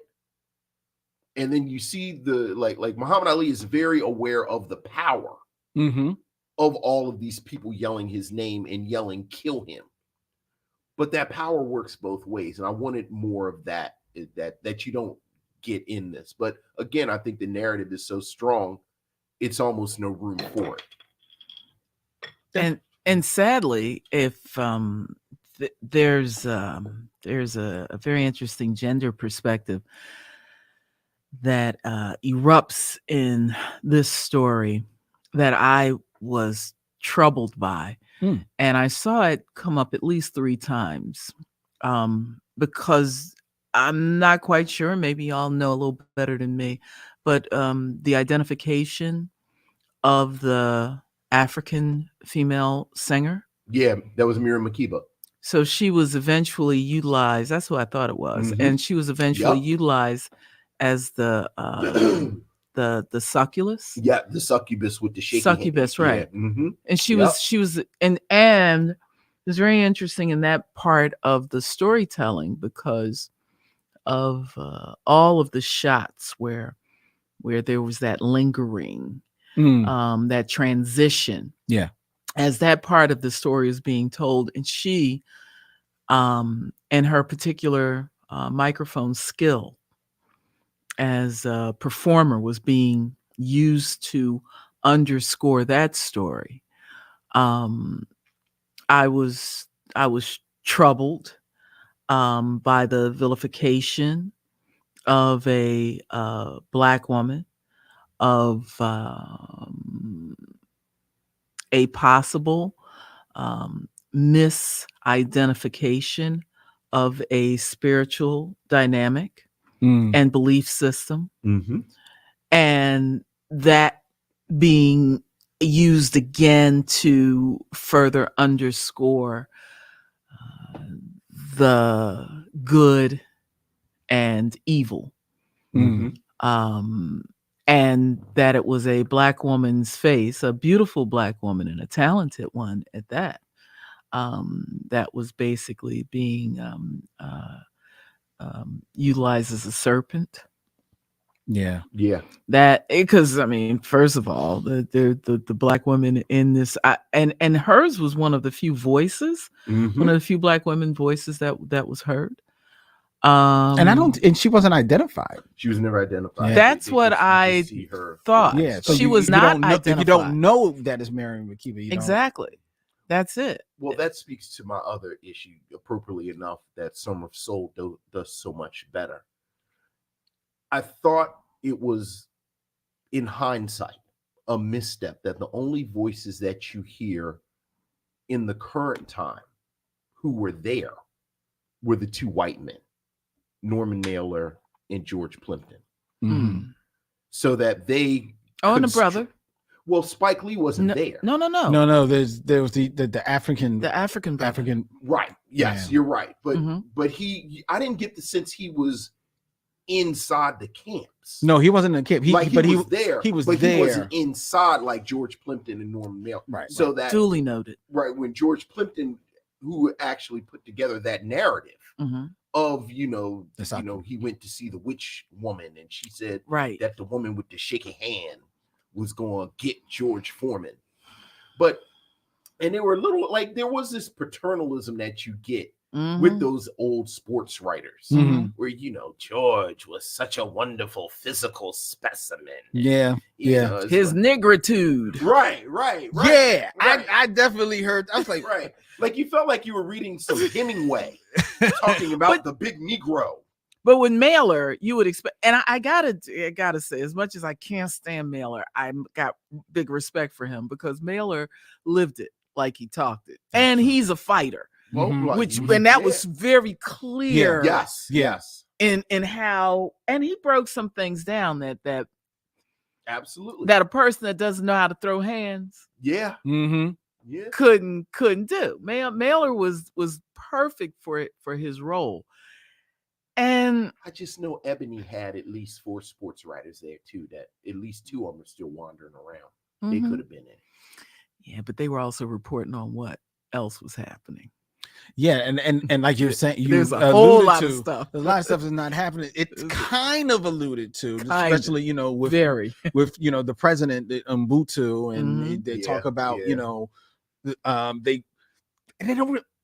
they talk about how he comes to power. Basically, he's a dictator, and they talk about how he is quote unquote keeping the peace there.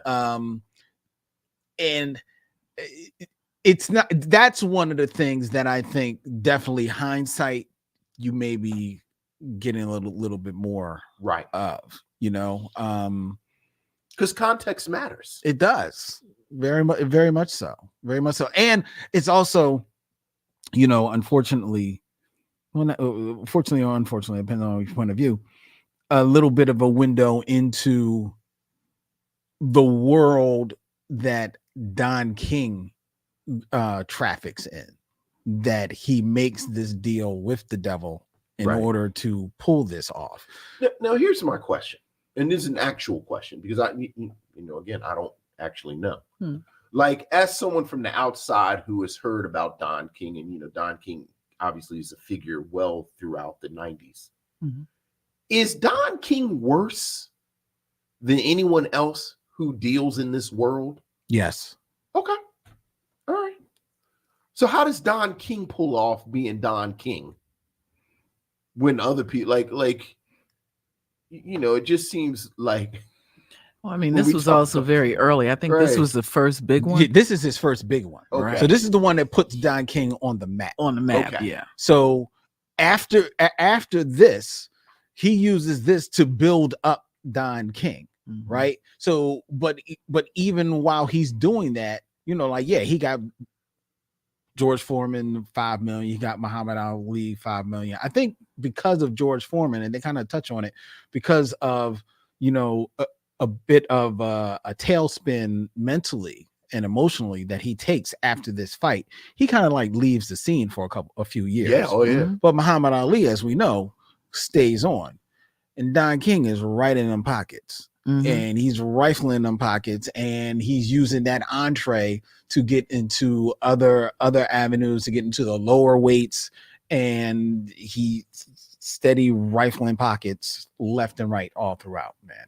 And yeah, Don King I'm not going to say, yes, in boxing there's shady individuals. It's unfortunately, it's the nature of the sport, has always been. So historically, especially when the gangsters were really involved, had there maybe been people with bigger, police blotters than Don King? Yes. Perhaps.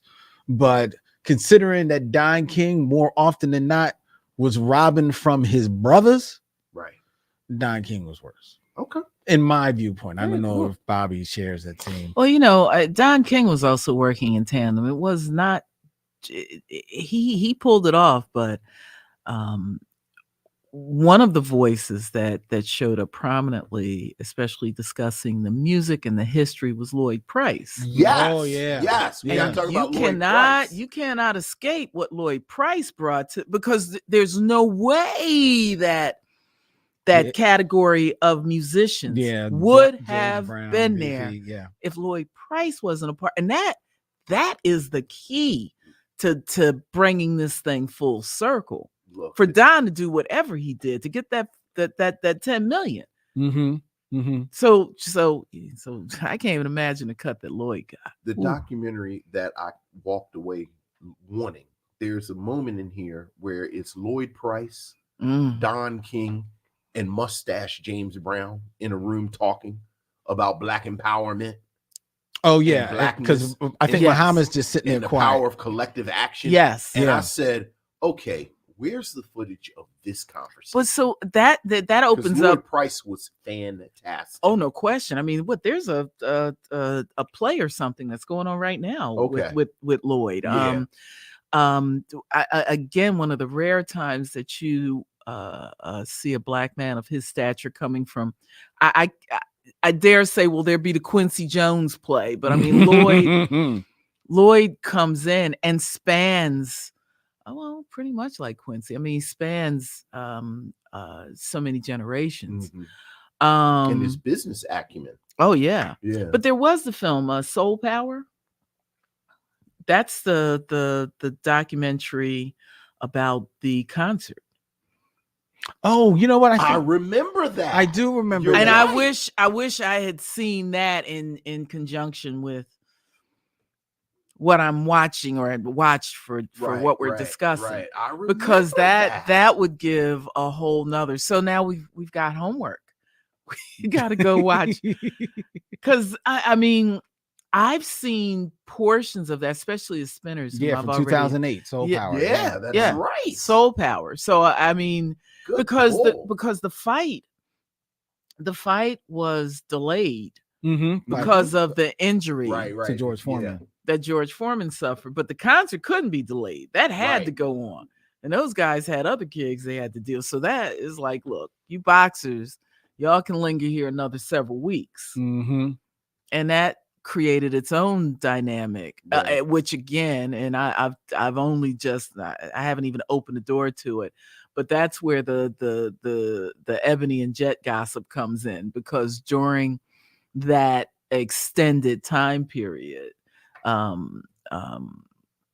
Ali made sure that the person who would become his third wife was a part of that set, Mhm. which created additional static here in the States with the wife that was, she was part of visuals when they landed.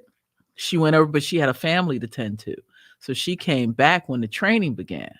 And traditionally with boxers, you're not supposed to be doing anything. So it's like, okay, I'm out, babe.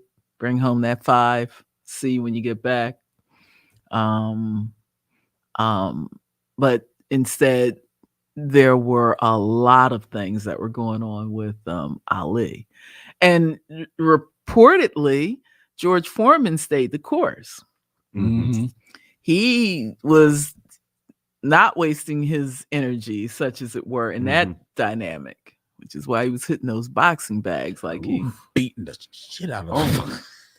Oh, there's no question. Again, you have to like something that is crafted so well, you almost can't see the seams. Mm-hmm. Like it just looks like it's unfolding naturally. But that is such a powerful moment when He's hitting a heavy bag. Moment, George Foreman hitting a heavy bag. Yeah. Like you real like it was such, it's rocking your world, and you're just looking at it. Like all this talk about his power, all this talk about, but that scene just tells you as a viewer everything. Now it was a little bit like I think Norman Mailer, like he actually said he would leave an indentation the size of a small watermelon. And I was like, I don't know if I would have used the watermelon imagery, but like I see what you're saying, but he didn't have to go there. He didn't. Well, Norman. But it is Mailer. Yeah. And he was, and negritude is not a bad word, right. Actually. And he's not wrong. He's not wrong. It was an indentation if you've seen a small watermelon. It was the size. It's the size of a small watermelon. I just don't know if I would have used that as a reference point. Maybe he had just eaten the water. Maybe he had just eaten a small watermelon. Well, there was a point where he even, I think he was referencing Ali getting it together to for the comeback on George Foreman, and he, uses the term boy in a way that yes, go. Yeah.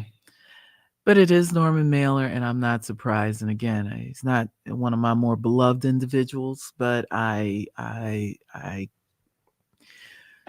know he's heralded for what it is that he is, and he is a white man in America. Right. And to give both of them credit, both him and George Plimpton, they're fantastic storytellers. No doubt. I got a lot of time for George Plimpton myself. Yeah, like they're fantastic storytellers. Oh, no but doubt. It really was like, this is very much 1996. Very much. Well, actually, I know. It's more 1966, and George Mailer is a part of that time capsule. Yeah. No question about it. It's I mean, if we could redo the film, we probably would slice it and dice it a few different ways. What's your take on, I guess, on Spike Lee? Spike's never been like one of my top people. I've kind of grown to, I love his movies and all that good stuff, Mhm. but Spike himself, I don't know if it's the ego and a few other things, but I'm not quite sure if his contributions in this mattered. I agree. Yeah, I don't think he added to anything Yeah. except his name. Right. I needed a whatever black guy. it means in 96. Right. Yeah, I needed another black guy Yeah. that could speak English. I mean, the brother spoke French and needed a translator. Someone find me a black guy who speaks English. And I think he threw some dollars in there. He helped produce this thing. Yeah, right? I believe Yeah. so. Right. Yeah. So he, you know. The finish. Yeah, because that's the other thing we talked about. It took 22 years to get this done. It from what I understand, a lot of that was locked up. Yeah, it was some financing, but it was locked up in some legalities with the country over like some of the rights and stuff like that. So that's part. That was the big part of the. With Zaire. Yeah. Yeah, and I thought some of the music rights. Yeah, it was music rights as well. Rights. I think it's a similar story to that fantastic documentary from a couple of years ago, Amazing Grace. Oh yeah, the Franklin documentary where you have this footage, but then, like you said, you got to get clearances. Yeah, but I thought also part of that was Amazing Grace technical. It was technical. Yeah, it was technical. It was technical, but and then Retha and Retha but more then than really anything. was Right. who owns what. Who's going to sign the clearances? Yeah. Well, that's kind of Amazing Grace though. That was there was technical problems and then there were Retha problems. Yeah, because I heard it was more Retha. Yep, right. Like she was right. She wouldn't. Yeah, and not to veer completely off course, but did you see it? Of course. Now that I saw. You understand, in the theater, like it's a raw Aretha, like that, that dynamic between Aretha and her father. Oh yeah, you see a lot in that documentary that you understand why maybe she didn't want to have that out right. there Like that. I don't necessarily want people to see this. Yeah. I mean, I was the music and all of that. I mean, not even the edited because that's still one of the best selling gospel albums of all time. Oh, yeah. And then there was the unedited or the longer version, which includes her father, includes Reverend James Cleveland, and includes more of the commentary. And you just go, and all the while I'm listening to that, I'm just like, oh God, I got to see this movie. The visuals. I want to see the visuals that go along with this. And I was not disappointed. Yeah. But I agree with you. I see why. Let's end on this note. Bobbi, would you recommend that people see When We Were Kings? Oh, definitely. Without a doubt. I mean, I would call it necessary viewing because while we diminished Spike Lee just a second ago, I must herald and concur with his opinion that this, you see why Muhammad Ali is a hero, and heroes are that they're not a dime a dozen. Yeah, and this is that visual. I got problems with Muhammad Ali and even that title of what a hero is. But when you see it within this visual context, when you see all of what's going on, and even though I can fill in some other blanks, you go, okay, that's a stature that's well deserved. He actually he earned it. And if anyone questions like why, you go, listen, not only did he earn it with this fight, I mean, honestly, the physicality. Yeah. This was truly an athlete. And it's the one term we have not addressed. I mean, he talks about being pretty, but that body is gorgeous. I mean, he's a fine man, and was a pretty man. He's pretty, but from the neck down, it's definitely like yummy. And but he's also putting in the work. Yeah. Yes. Yeah. He's not just resting on his laurels. Mhm. He's actually, and you go, wow, this is he's pushing the limits of his body. Mm-hmm. And when you get to the fight portion and he brings out a move, well, he has a couple of those moves. He was leading with that right. Yeah. Mhm. Yeah. Which is what completely threw George Foreman. Because you're not supposed to. It's not supposed to happen. It's not great supposed part, to yeah. happen. Mhm. Exactly. It goes from, and that's where Mailer is really I was good, about to because say, he's as a fantastic.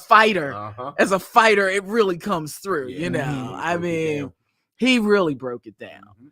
and you go, oh, okay. And then, I mean, because I was really, truly a little kid watching at the time, rope-a-dope was a term, Yeah. like Mhm. stick a move or stick and move, which I found out was the real true term. I thought it was stick a move, but we still knew, Right. you make sure you dotting that person's nose or eye. But that's another story. I'm revealing my roots. But Bobby's roots. Time on the mission. But to really truly have a visual definition of what the rope-a-dope is, Mm-hmm. Mhm. and see it, as it played out over the course of 3 rounds. I mean, if you think about that punching bag and you realize that Cassius Clay, Muhammad Ali, was Mhm. definitely that punching bag for 3 For rounds. 3 rounds, willingly. Yeah. Right. Yeah. Yeah. And you go, good Jesus Christ, this is what the rope-a-dope is? What a tactic. And But it worked. Unless you think that it was just a spur of the moment, you see the origins of that in the sparring session with Larry Holmes. Right. Good point. Yeah. Right. Good point. Yeah. I mean, it is a fascinating movie. I had a chance to see this doc ages ago, probably ages ago. Mhm. But in that time period, not just life for me has occurred, but with everyone else involved with this. You've seen the demise of Muhammad Ali, and of course his struggles with Parkinson's, Mhm. which was more than likely brought on from his engagement as a boxer. Mhm. You could dare say even you might see the beginnings. You can hear it a little bit. Right. Yeah. Yep. You're like, that's starting to happen. Mm-hmm. And all of that, you know what has happened with George Foreman, whom while he looks great, looks nothing like he did when he was the type of physical specimen he was in that era. Right. And I will applaud this documentary for one thing, not giving what's his name? Don King? No, not Don King. Who's the sports guy? Howard Cosell. Right, not giving him more than he needed. Oh, right. I really applaud that this just stayed in his lane. Right. Mm-hmm. Let him have that piece. Right. Have Ali give that response, and then that was it. Yeah. Because he's a character that you can't easily you can't dismiss him, but it's hard to just keep him in a limited space. Mm-hmm. And That's true. they did a good job with just letting Cosell be Cosell for that time period. But yeah, definitely. If I was setting up the Black History or Juneteenth Freedom Day celebration film festival, I'm taking that from something going on here. If I was setting that up, this would definitely be one of the features. I hear you. Just real quick, when you were talking about Vincent, how Muhammad Ali is the hero, kind of like conversely means that whomever he's up against is the villain. Yeah. It happens sometimes like that, I think, and it doesn't happen often, because how often do we have a Muhammad Ali? Right. But every once in a while, there are these figures who illuminate so brightly, who reign so supremely over their craft or their arena, that all others just can't help but be sometimes, become the villains in their wake. Mm-hmm. And it happens with Muhammad Ali. I think it happens with Michael Jordan when you look at the players that he went up against. You know what I mean? So I think, and that was something that, George Foreman struggled with, and it's great to see him come through on the other side. Right. And to the point where the two of them reconciled. And I don't know if they were friends, but they spoke of actually reconciliation later. And you see George Foreman living a much more healthier, happier life.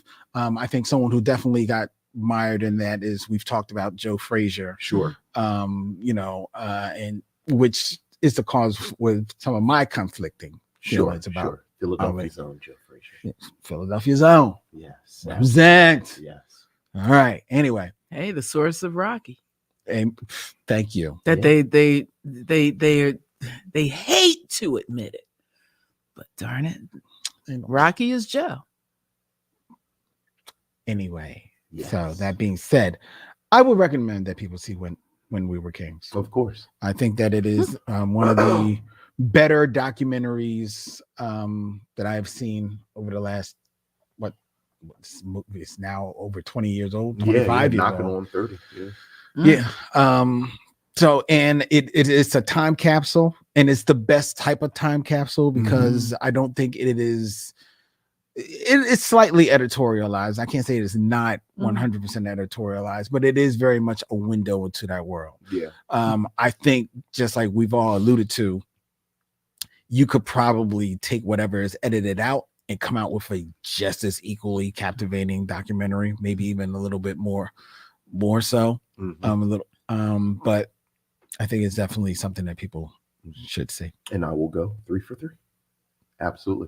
I'll go the other way, much like Bobby talked about, as someone who only really knows Muhammad Ali as the cultural icon. This is a great showcase for, ironically, Muhammad Ali, the athlete. Like you understand his mastery of this sport and his mastery of his craft. And much like you, I think any reservations I have about Norman Mailer and the way the way he sort of navigates race, his skill and his observational skills and his storytelling skills and his commentary really helped to showcase just how good Muhammad Ali was as a boxer, and frankly, how cerebral boxing can be. I think for many of us who don't watch boxing, you think it's just two dudes in a match banging on each other's heads. But there's a lot that goes into it. And I think this documentary, for George Foreman as well, frankly, like as much as we talk about Muhammad Ali being this sort of very cerebral scientist, I really admired the way they talked about George Foreman strategizing as well. So yeah, I would absolutely recommend. Even this. with George, while he may have been awkward in how he engaged with the press, I appreciated the assessment that Plimpton in particular gave to him, because he has a different style of speaking and dealing. And they couldn't figure if it was if it was deep or evasive or what. Right. And it was really all of the above and then some. But again, I know we touched upon this earlier, that transference, that the glib George that exists now, Mm-hmm. you know, was kind of born in those moments. Mm-hmm.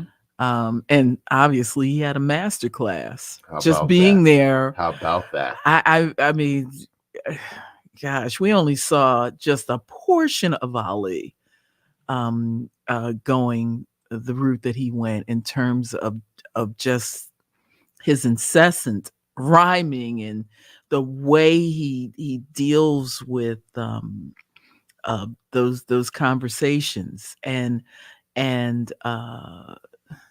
you know, the boosting of not just himself but all of those around him in terms of how he has those word charms. Mm-hmm. And I was appreciative of that last story that made me jump online and start doing research immediately, where Plimpton shared about him addressing the Harvard class. Mm-hmm. And someone asked for a poem, and he said what the shortest poem that is acknowledged that is, and this was off the dome.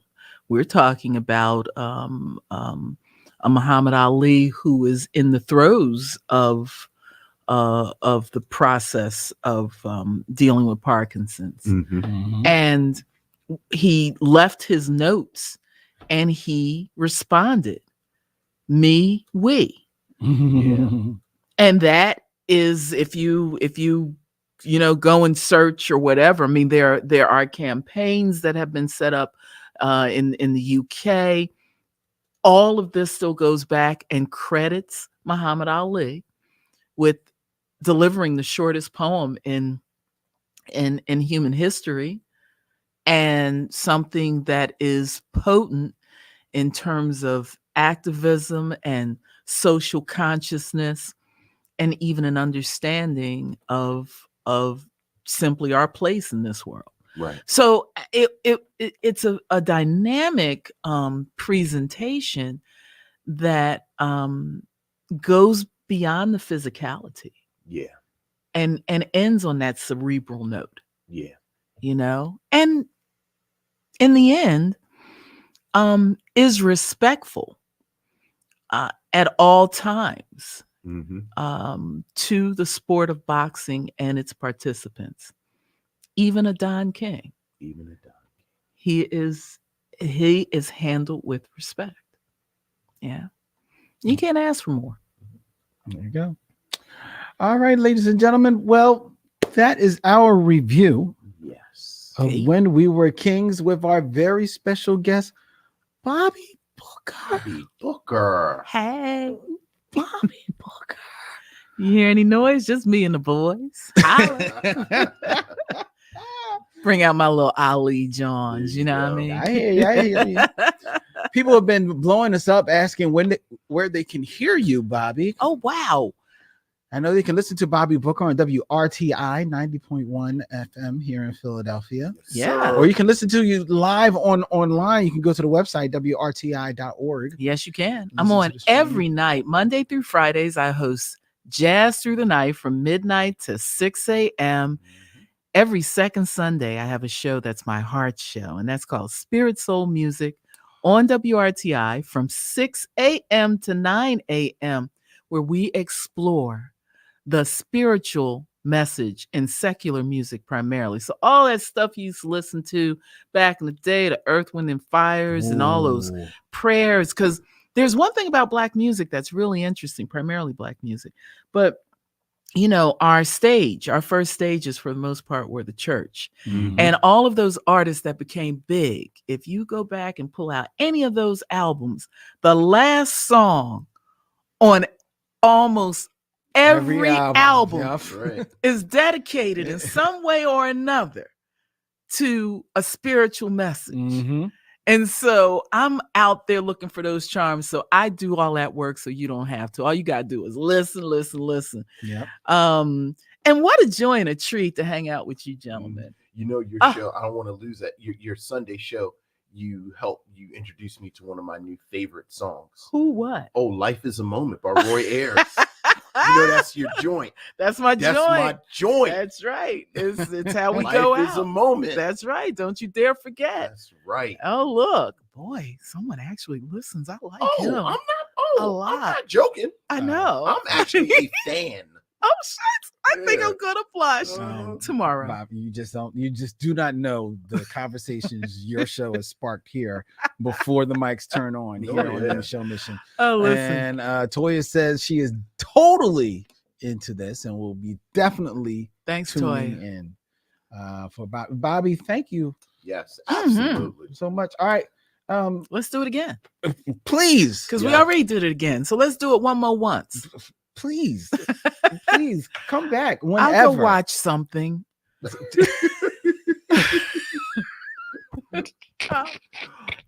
just for Bobbi you. Booker will be with us where she will, quote, watch something. I'll watch something. Oh my God.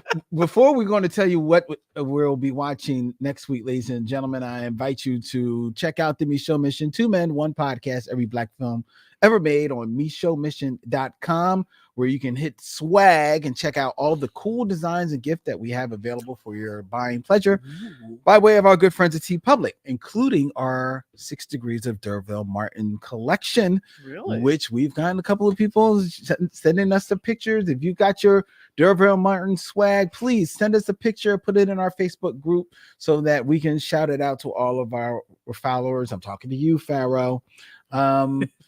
Also, feel free next week, Vincent. Yes, sir. It begins. We're going to start playing the voicemails. So if you want to leave us a voicemail, ladies and gentlemen, the lines are open. 215-867-9666.